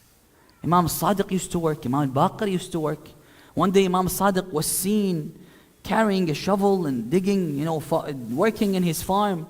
So a man sees him and he says, Ya ibn Rasulullah, you have so many followers, you have people that can work for you. He said, I want Allah subhanahu wa ta'ala to see me sweating while I am working to earn halal livelihood. But the hadith says that you do your thing, try your best, the rizq will come from Allah subhanahu wa ta'ala. Don't worry about your rizq. Work. And the best form of rizq is the rizq that eliminates the medium between you and Allah subhanahu wa ta'ala. A man comes to the Imam, he says to him that my friend, he's an employee for someone else. The Imam said, I detest that. Find the job that will eliminate that medium, so that you know that the source is Allah subhanahu wa ta'ala. Don't be an employee. According to Imam Fadl alayhi salam, do tijara, do trade, open a business. Then the Imam says that 90% of all the rizq goes to people that are trading. That's what the Imam says. Sallu ala Muhammad wa ali Muhammad.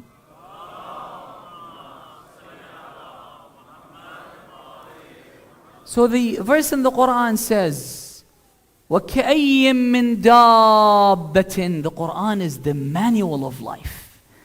How many creatures are out there? All the sheep, hundreds of millions of sheep out there. لَا تَحْمِلُ رِزْقَهَا.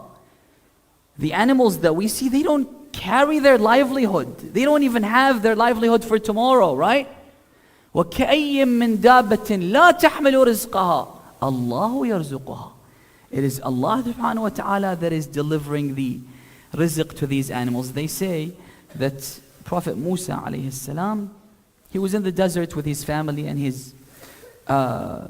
his child when they were hungry, so they saw the fire referenced in the Quran. So he says to his wife that I will go to see if these are people cooking food to get some food for you. So he goes and Allah speaks to him and he, tells him to go to Fir'aun, and the cane turns into a snake, and many things happen. And after this whole story, he suddenly says, Ya Allah, I left my family, my wife in the middle of the desert, and you're talking to me here. Suddenly Allah subhanahu wa ta'ala tells him to point at a rock that was there. So suddenly the rock splits open. Inside the rock was a little worm munching on food. Allah then tells him that I deliver the food to all the fish in the oceans, all the insects, all the animals, and this worm inside this rock. Do you think that I will forget your wife and child? Sallu ala Muhammad wa ali Muhammad.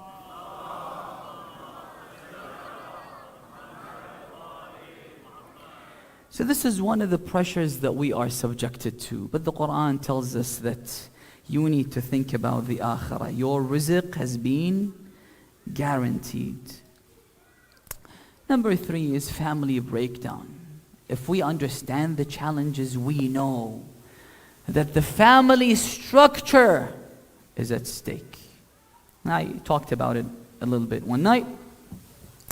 So we need to prioritize family time, try to resolve the conflicts. I once read a report that was written by a critical care nurse. She interviewed all the dying patients in the hospital. And one of the stark things that she mentions was that they all express regret regarding not investing enough time in their family ties. Because this is what can give you comfort. This is what can make you live a comfortable life. One of the main factors in longevity is not quitting smoking or living a healthy lifestyle, is having strong family bond, strong family ties. And this is something that we will realize when we are on our deathbed. Unfortunately, we have other things to discuss, but there is no time. Tonight is a special night. Tomorrow is the 9th of Muharram. Tomorrow was the day in which the entire army of Sham and the different cities all converged in Karbala, and they built a belt of fire around Imam Hussein's camp. It was like tomorrow that Imam Hussein was deprived from water, lost access to the Euphrates. Shimr comes from Kufa with 4,000 soldiers, 4,000 armed men. Umar ibn Sa'd was very happy and joyful to see how they have outnumbered Imam al-Hussein's camp. Imam al-Hussein doesn't have any supporters. We will definitely win in this war. So Shimr ibn al-Jawshan, the first thing that he does is he walks towards the camp of Imam al-Hussein. He raises his voice, أَيْنَ بَنُو أُخْتِنَا? Where are our relatives? He was related to al-Banin, somehow. Distant relative of al-Banin. أَيْنَ بَنُو أُخْتِنَا? أَيْنَ بَنُو أُخْتِنَا? Imam al-Hussein is sitting with Abu al-Fadl Abbas and the brothers of Abu al-Fadl Abbas and some other family members. They all know what Shimr was saying, but Abu al-Fadl Abbas didn't even respond to him. The Imam said, "Who is this? He sounds like Shimr." They said, "Yes, this is Shimr." The Imam said, "Ajibuh." See what he wants. وَإِن كَانَ فَاسِقًا, even though he's a wicked man. So when the Imam orders them, they get up. And they went to see Shimr ibn al-Jawshan. Who? Abu al-Fadl Abbas and his brothers. He said to them, "Congratulations. Because we're related, I spoke to the Emir myself. He spoke to Yazid, the emperor, and he agreed to give you, Abu al-Fadl Abbas, and your brothers impunity. All you need to do is leave the camp of Hussein and you will be safe." Imagine, an entire army has come to kill Hussein and all those who are with Hussein, but you are exempt. You can just go, nothing's going to happen to you. Some say that because Shimr is a wicked man, he wanted to separate between Abu al-Fadl Abbas, his brothers, and Hussein. He wanted Hussein to remain alone. Now, Abu al-Fadl Abbas could have said, "I'll go back to Hussein, I'll have to consult my brothers, and let me think about it." Abu al-Fadl Abbas was determined. He said to him, "You're giving us impunity and protection, while the son of Rasulullah has no impunity and protection. لَعَنَكَ اللَّهُ وَلَعَنَ أَمَانَكَ. May God curse you and your protection. May Allah curse you and your impunity. Get lost, I don't want to see you anymore." He comes back to the tent. The women and children heard about the incident. That Abu al-Fadl Abbas and his brothers have this option as opposed to everyone else. On the eve of Ashura, while Abu al-Fadl Abbas was guarding the tents, everyone is inside the tent. The companions of Imam al-Hussein are praying. The women and children are asleep because Abu al-Fadl Abbas is guarding the tents. We have nothing to worry about. Suddenly, as Abu al-Fadl Abbas was on his horse, very vigilant, because the enemies tried twice to attack the camp on the eve of Ashura. Suddenly, as Abu al-Fadl Abbas is guarding the tent, he sees the shadow of someone lurking behind. This could be an enemy combatant who is trying to assassinate Imam Hussain, who is trying to infiltrate and raid the tent. Who is this? Abu Fadl Abbas was about to charge at the shadow of that person, when he realizes that this is the shadow of a woman. A woman? Who is this woman? He comes close. It's his sister Zainab. He had a lot of respect for Zainab. A lot of respect for Zainab. He says to her, "Ukhta, ما الذي أخرجك في سواد هذه الليلة?" What brought you out in the middle of the night? Do you not know that I am guarding you and you can sleep safely in the tent? هذه الليلة, the poet says, من هذا الذي, who even dares to come close to the tents? حولها الأنصار والعباس بالسيف يدور, while Abbas is guarding it. Rafia كفيه يدعو بالقنوت, raising his hands, praying to Allah subhanahu wa ta'ala, Rabbi ya Rahman, khudh minni uyuni wal yadayn. Take my eyes from me, take my hands from me. وافضخ اللهم رأسي, and may my head be destroyed. واحفظ المولى Alhussain, as long as Hussein is safe. ما الذي أخرجك, what brought you out? She said, Abbas, can I have a word with you? I want to speak to you. He said, الآن حلا وقت الحديث. Absolutely, this is the best time to talk, because tomorrow is a big day. So he was about, out of respect for his sister, he was about to alight from the back of his horse. As he was about to come down, she tells him, no, brother, I want you to stay on the back of your horse. This gives me pride. I want to see you like a warrior on his horse, ready to fight. Then she said to him, Akhi Abbas, when my mother Fatima died, she had a will. She told our father to marry Umama, the niece of Fatima, to take care of us because we were little orphans. Several years later, my father goes to his brother Aqil, who is a genealogist. He knows about the different traits of the Arab tribes, the different qualities. He goes up to his brother and he says to him, Aqil, can you find me a woman that was born into a courageous family, a family that has chivalry? A woman that inherited the chivalry and the courage from her fathers and forefathers. The moment he said this, he said, but why? He said, because one day my son Hussein will be alone. All alone. And I want this woman to give birth to children that would stand with Hussein when he is lonely. He said, I found her, al-Banin. It's none other than al-Banin. When she finished this story, she grabbed the rein of the horse with her right hand and pointed to the tent of the women and children. She said, Akhi Abbas, these are also your women and children. فلا تقصر عن نصرتنا. Do not fail to come to our aid, to support us. Abu Fadl Abbas knew that this was because of what happened earlier in the day. They have impunity, they have the option of leaving Imam al-Hussein alayhi salam. But apparently he was insulted. You know what he said? He unsheathed his sword, took the sword out of its cover, pushed into the stirrup of the horse, severing it. He was a tall, strong man. He shook the sword and said, Ukhtah Zainab, أتشجعينني وأنا ابن من تعرفين? Are you trying to encourage me? And you know that I am the son of Ali?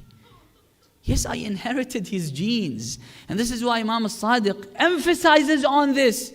In his ziyarah, he says, Salam Allah. It's the salam of Allah and His prophets and His messengers be upon you, O son of Amir al-Mu'mineen. Because you inherited his genes. Then he said to her that I will make you proud tomorrow, O Zainab. You'll be proud of what you will see tomorrow. Oh yes. Fadl Abbas was always with Imam al-Hussein, with his 3 brothers. The 4 created a shield around Abu al-Fadl Abbas. Look at what history says.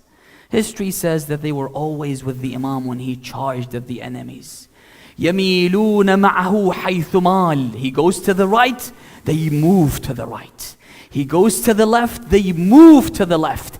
Every time the Imam receives arrows and spears, يَقُونَهُ, they would shield him with their faces and their necks and their chests. These were the children of al-Banin.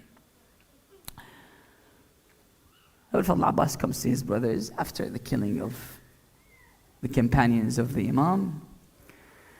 He says to them that it's time for us to go, but I want you to go before me. I want to offer everything. And I want to feel the anguish of losing you. It's very hard for me. Al-Fadl Abbas was maybe 18 when Amir al-Mu'mineen died, but his brothers, one was 2, one was 3, one was 5. So he raised them. He loves them. He's very attached to them. But we were brought up because of this day. He knew what his purpose is in life. Al-Fadl Abbas was in a difficult position. When Ali Akbar left, all the Hashemites were there.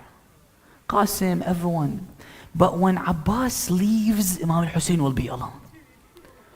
He can't go, but he can't stay.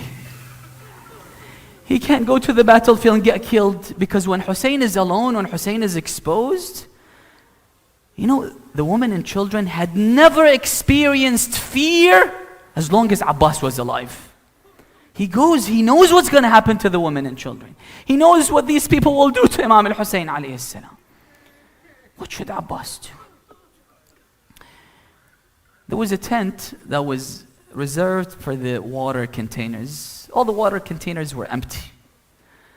But the water containers, when they were hanged in the tent, the droplets of water would dampen the soil of that tent. He saw that all the children go inside this tent. He went inside, and he saw the children putting their faces on the damped soil of the tent. As a man of chivalry, Abbas can't see this. Can't see this. They have their uncle Abbas, and they are thirsty. He comes to Imam al-Hussein. They say that he was very tall. That's why he wouldn't stand next to the Imam, because the Imam wasn't as tall as Abu al-Fadl Abbas. So he would keep a distance from the Imam. He lowered his head and said, أخي لقد ضاق صدري. I can't take this anymore. And he said this.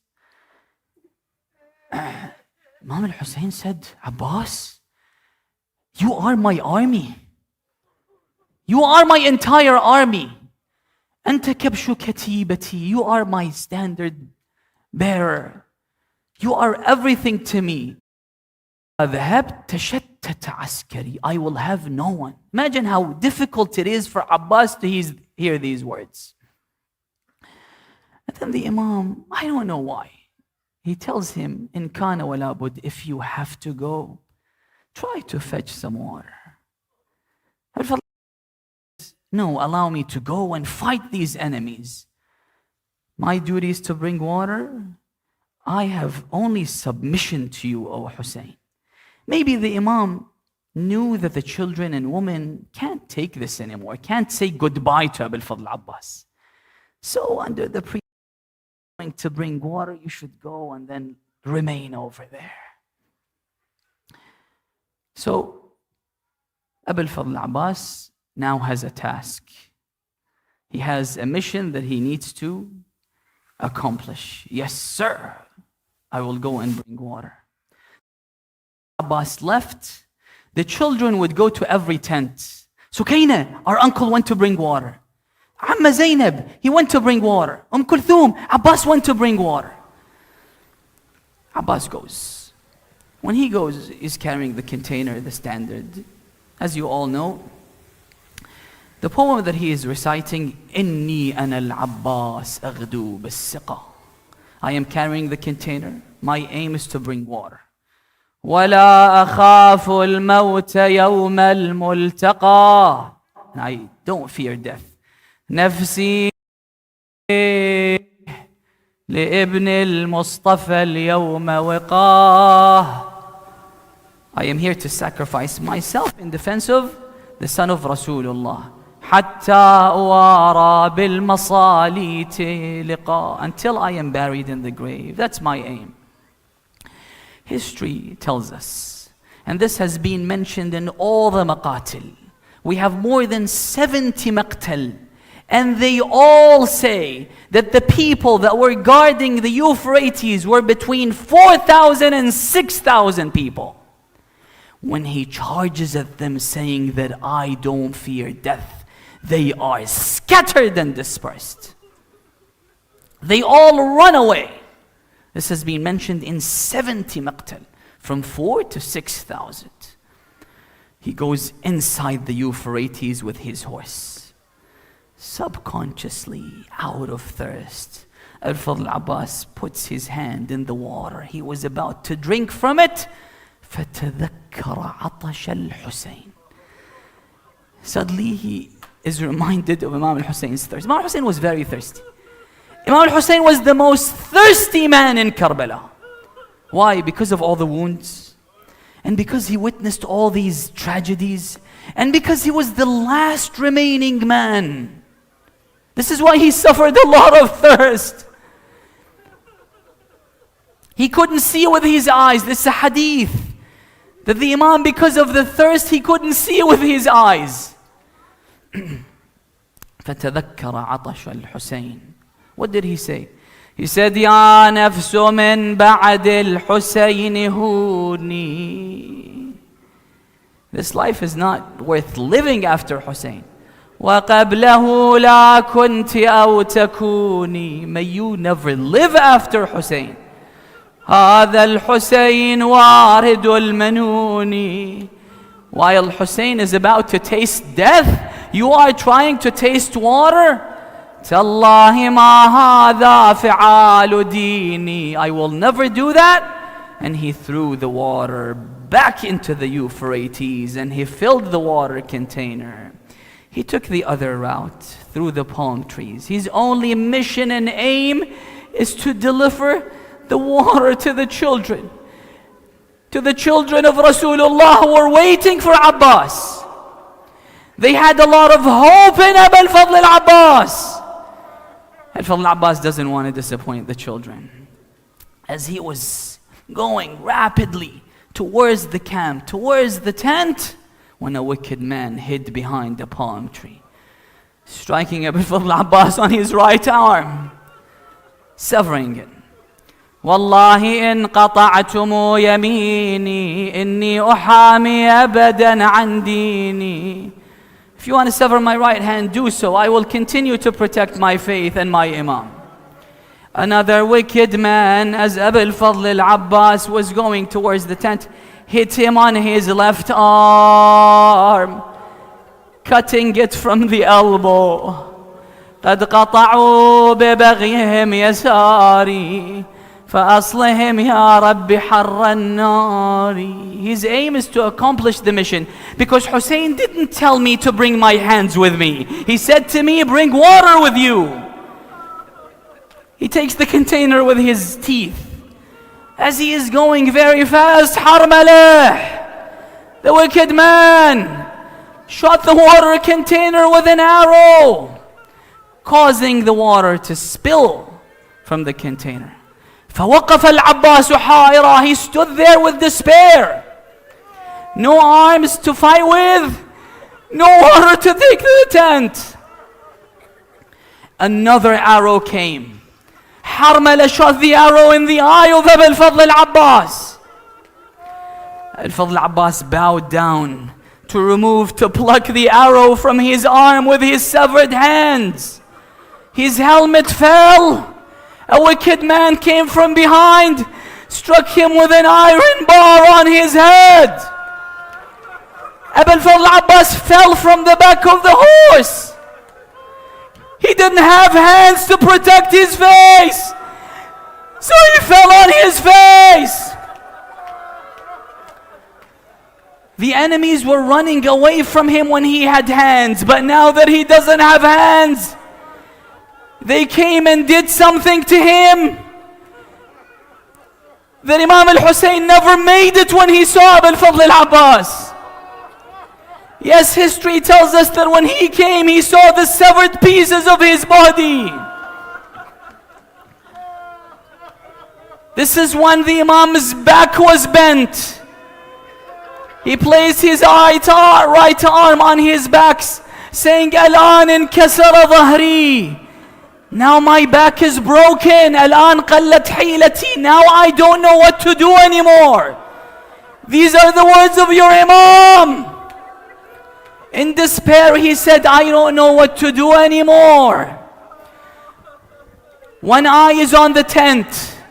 Yes, when he brought Ali al-Akbar, he knew Ali Abbas is protecting the tent. When he brought Qasim, he knew Abbas was there. But there's no one to protect the women and children. One eye is on the women and children, one eye on the severed body of Abbas. The Imam wanted to stand there and cry forever. Suddenly, when they saw the Imam in anguish, they began to clap and rejoice and laugh. So the Imam rode on the back of his horse, charged at them and said, "Ila ain tafirroon waqad qataltum akhi." They ran away from him. He said, "Where are you running? You just killed my brother. You just severed his body into pieces." Umar ibn Sa'd said, "Leave him. We've just killed his brother. We've just finished his entire army." But the Imam has to go back to the tent. How did he go back to the tent? As the Imam approached the tent, he comes down from his horse. You know how the Imam is crying? You've seen how children cry? The Imam was wiping his tears with his arm, like how children cry. All the women, children waiting for the Imam to come with Abbas. Oh God, let Abbas come back with Hussain. All of a sudden they see Hussain alone. Sukaina comes out. "Aba hal laka ilmun bi'ammi al-Abbas?" Father, do you know what happened to my uncle Abbas? We are very worried. Some say that he didn't talk to her. He goes to his tent, removes the pillar of the tent. The tent of Abbas collapses. يقول لها يا سكنة راح عباس. Abbas is gone. He's gone. This is when Zainab realized what had just happened. You know what Zainab said? This is in the riwayah.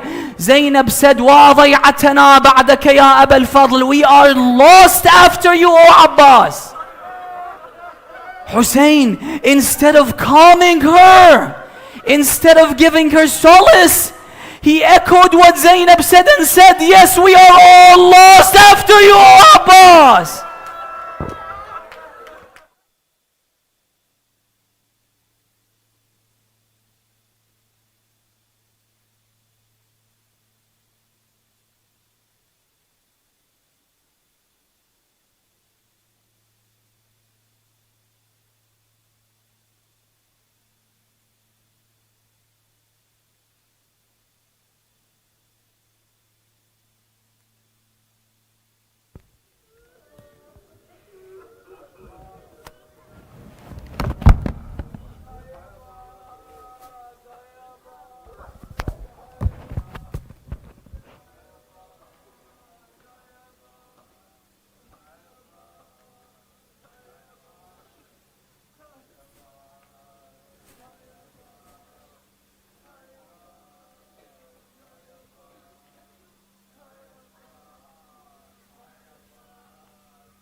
सुनिए मसाइब अब्बुल फजल अब्बास। कितनी बेबस थी बहन,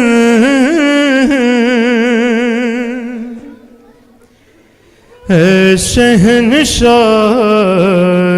وفا نام لے لے کے میرا جب یہ ظالم نے کہا ناز تھا جس پہ تجھے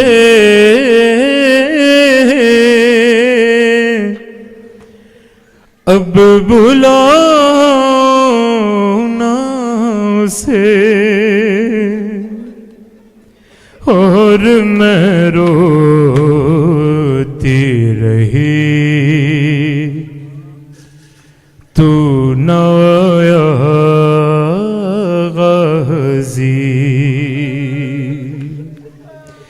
ہم کو پانی نہ ملے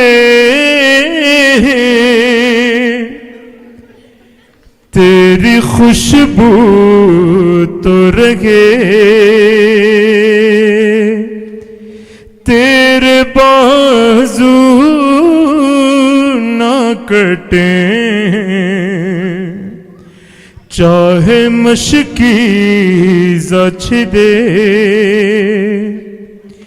یہ مگر ہو نہ سکا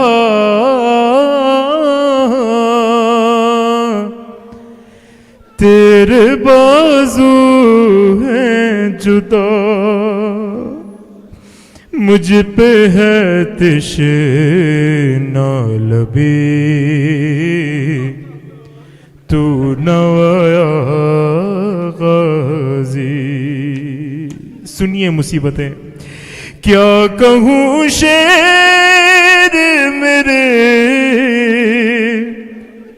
بیرتا ہم کو لیے یہ مسلمان سارے شہر در شہر گئے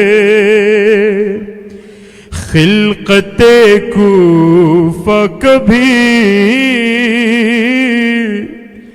خلقت شام کبھی بارہا ہم پہ ہنسی تو نہ آیا غازی جب ردا سر سے چھنی میں صدا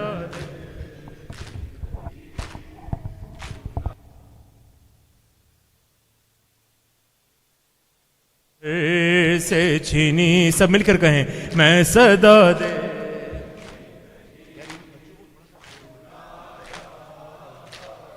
ہے جب ردا سر سے چھنی میں صدا دے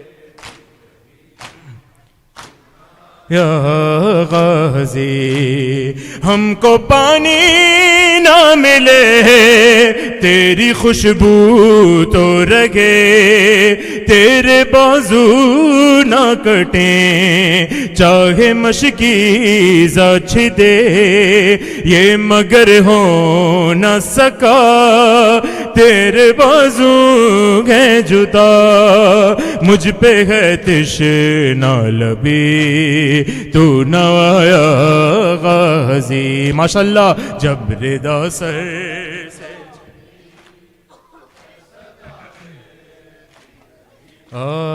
تو نہ آیا غازی جب ردا سر سب ہیں ماشاءاللہ رہی تو نہ آیا غازی ہے جب ردا سر سے چھنی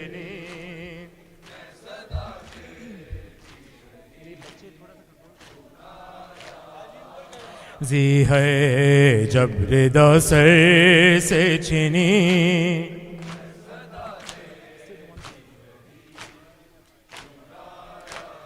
غازی دھوپ میں تو تھا شجر تجھ سے آباد تھا گھر ہے برہنا میرا سر کیا نہیں تجھ کو خبر ہے علمدار وفا اس بہن کو باخدا تجھ سے ڈھارس تھی بڑی تو نہ آیا غازی جب ردا سر سے چھنی میں صدا دیتی رہی تو نہ آیا غازی ماشاءاللہ سب کہیں جب ردا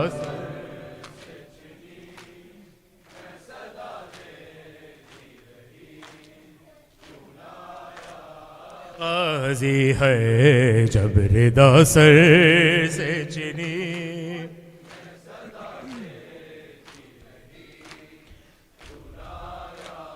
غازی آ گئی شام علم لٹ گئے اہل حرم ریت پر جلتی ہوئی ہو گیا ٹھنڈا حلم پرسہ دینے کے لیے مجھ سے ملنے کے لیے آ گئے بابا علی تو نہ آیا غازی جب ردا سر سے چھنی میں صدا دیتی رہی تو نہ آیا غازی جب ردا بنا میں حضرت عباس میں صدا دیتی رہی تو نہ آیا جب ردا سر سے چھنی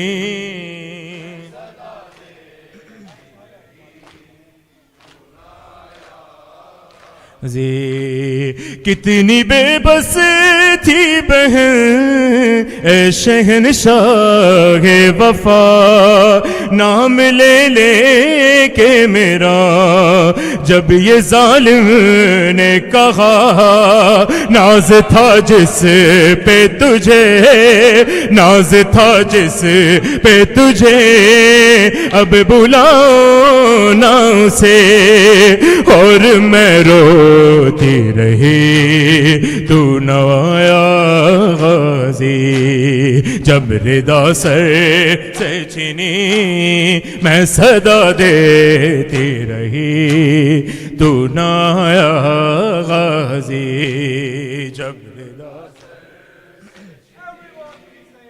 سے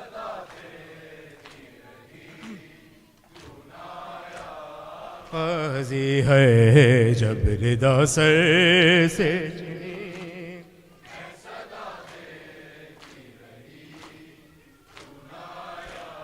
غازی کیا کہوں شعر میرے بیردہ ہم کو لیے یہ مسلمان سارے شہر در شہر گئے خلقت کوفہ کبھی خلقت شام کبھی بارگاہ پہ ہنسی تو نہ آیا غازی ہے جب ردا سر سے چھنی میں صدا دے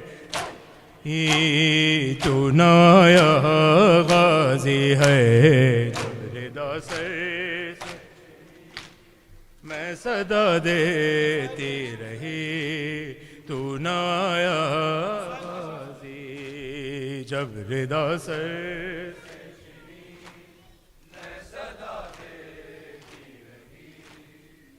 آیا کتنی بے بس تھی بہن اے شہنشاہ وفا کیا ہوتا نام لے لے کے میرا جب یہ ظالم نے کہا کیا کہا؟ ناز تھا جس پہ تجھے اب بلانا اسے، اور میں روتی رہی تو نہ آیا غازی. کتنی بے بس تھی بہن اے شہنشاہ وفا، نام لے لے کے میرا جب یہ ظالم نے کہا، ناز تھا جس پہ تجھے اب بلانا سے، اور میں روتی رہی تو نہ آیا غازی. جب ردا سر سے چنی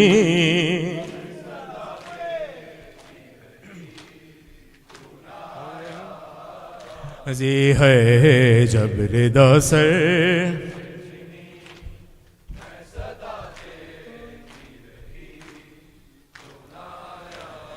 ہو یا کربل، ہو یا کربل، ہو یا کربل دے وچ جدا غازی، زہرا جائیاں دواسرا غازی، زہرا جائیاں دواسرا غازی. ہو یا کربل، ہو یا کربل، ہو یا کربل دے وچ جدا غازی ہے، زہرا جائیاں دواسرا غازی، زہرا جائیاں دواسرا غازی، زہرا جائیاں دواسرا غازی. میرے ساتھ پڑھیں، زہرا جائیاں غازی، زہرا جائیاں. حجوی بنتے حسین روندیے، اجوی بنتے حسین روندیے، اجوی بنتے حسین روندیے، اجوی بنتے حسین روندیے. ہاتھ میرے قید تو چھڑا غازی ہے، زہرا جائیاں دواسرا غازی. اجوی بنتے حسین روندیے، اجوی بنتے حسین روندیے، اجوی بنتے حسین روندیے، اجوی بنتے حسین روندیے. ہاتھ میرے قید تو چھڑا غازی ہے، زہرا جائیاں دواسرا غازی، زہرا جائیاں دواسرا. سب مل کے ماشاءاللہ، زہرا جائیاں، زہرا جائیاں دواسرا غازی، زہرا جائیاں. سر تو زینب دلے گئی چادر، سر تو زینب دلے گئی چادر، جدو مقتل نو ٹر پیا غازی ہے، زہرا جائیاں دواسرا غازی. سر تو زینب دلے گئی چادر، سر تو زینب دلے گئی چادر، سر تو زینب دلے گئی چادر، سر تو زینب دلے گئی چادر، جدو مقتل نو ٹر پیا غازی ہے، زہرا جائیاں دواسرا غازی، زہرا جائیاں دواسرا غازی، زہرا جائیاں. ایک ایک بندہ کہے غازی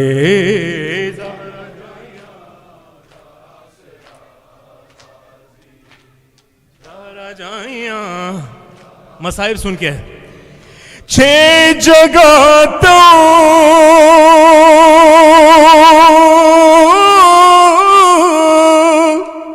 حسین چڑیا چھ جگہ تو حسین چڑیا چھ جگہ تو حسین چڑیا چھ جگہ تو حسین چڑیا پھر بھی پورا نہ مل سکا غازی گئے زہرا جائیاں دوا سرا غازی چھ جگہ تو حسین چڑی آئے چھ جگہ تو حسین چڑی آئے چھ جگہ تو حسین چڑی آئے چھ جگہ تو حسین چڑی آئے پھر بھی پورا نہ مل سکا غازی ہے زہرا جائیاں دوا سرا غازی زہرا جائیاں زہرا جائیاں دوا سرا غازی زہرا جائیاں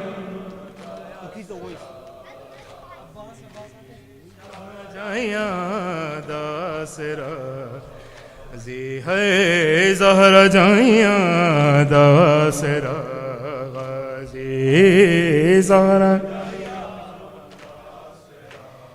غازی زہرا جائیاں غازی دوا سرا غازی ہے زہرا جائیاں غازی زہرا جائیاں جا سرا غازی زہرا جائیاں غازی ہے زہرا جائیاں دوا سرا عباس عباس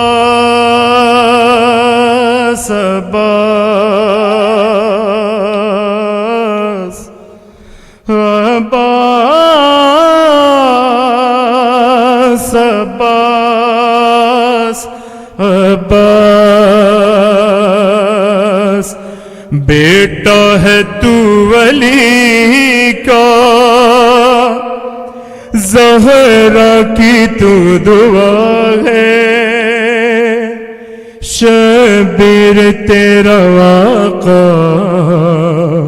ام البنین ماں ہے ہر صورت و چلن میں حیدر سے نہ جدا ہے تا حشر تجھ سے قائم دنیا میں بس وفا ہے عباس عباس عباس ہے عباس عباس عباس ہے عباس عباس عباس ہے عباس عباس عباس تیرے علم کو تھامے ہر شخص کہہ رہا ہے مظلوم کربلا کا زینب کا واسطہ ہے پردیسی کوئی ایسا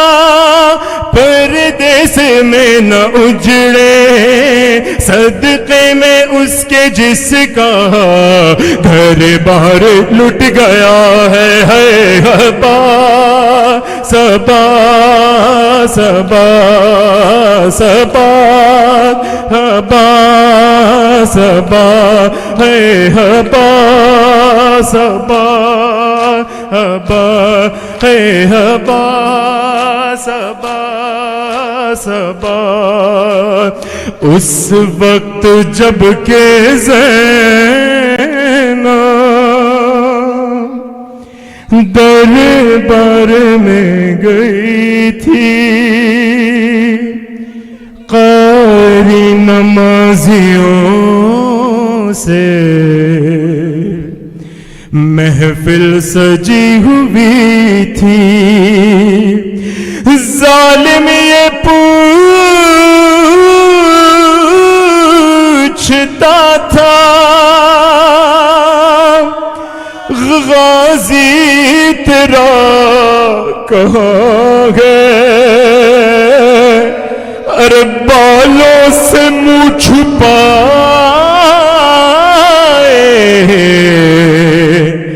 زینب یہ کہہ رہی تھی ہے عباس عباس عباس ہے عباس عباس عباس اس وقت جب کہ زینب دربار میں گئی تھی قاری نمازیوں سے محفل سجی ہوئی تھی ظالم یہ پوچھتا تھا غازی تیرا کہاں گئے ہے بالوں سے منہ چھپائے زینب یہ کہہ رہی تھی ہے عباس عباس عباس ہے عباس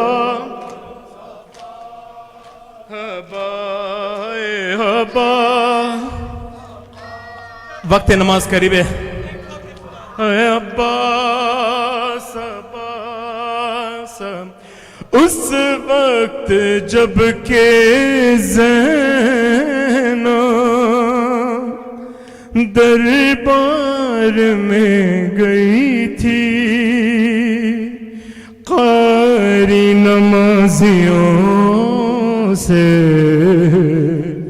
محفل سجی ہوئی تھی ظالم یہ پوچھتا تھا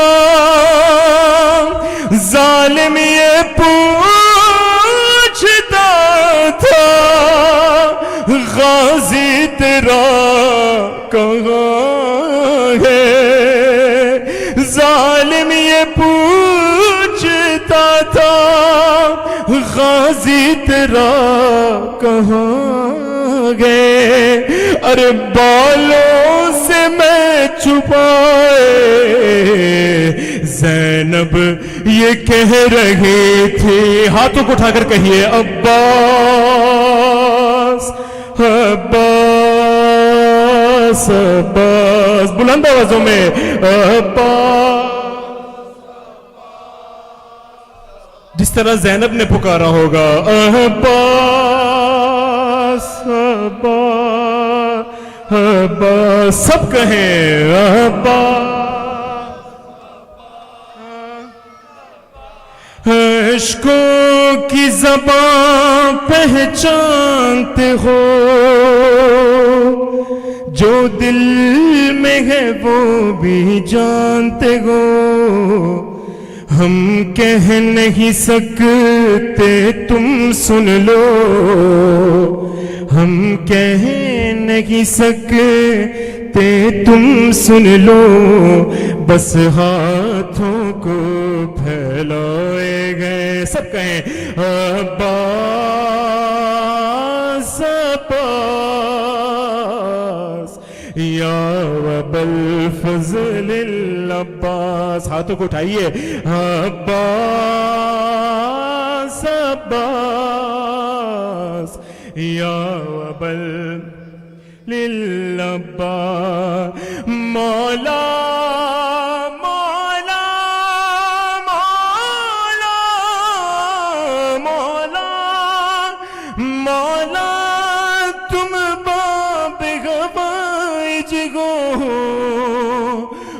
روزے پہ انہیں بھی بلوا لو مولا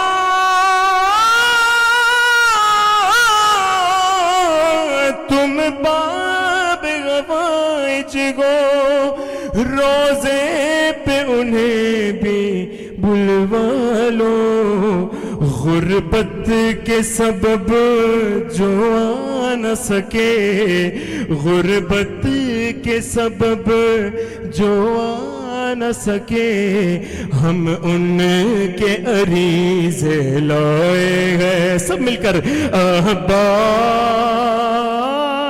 عباس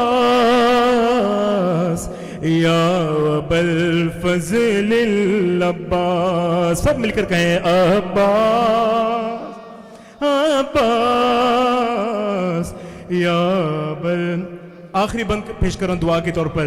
ہر سونی گودی بھر جائے ہر بیٹی کو رشتہ مل جائے ان چہروں کو رونق دے دو ان چہروں کو رونق دے دو جو غم کے سبب مرجھائے گئے. آخری دفعہ ہاتھوں کو اٹھا کر عباس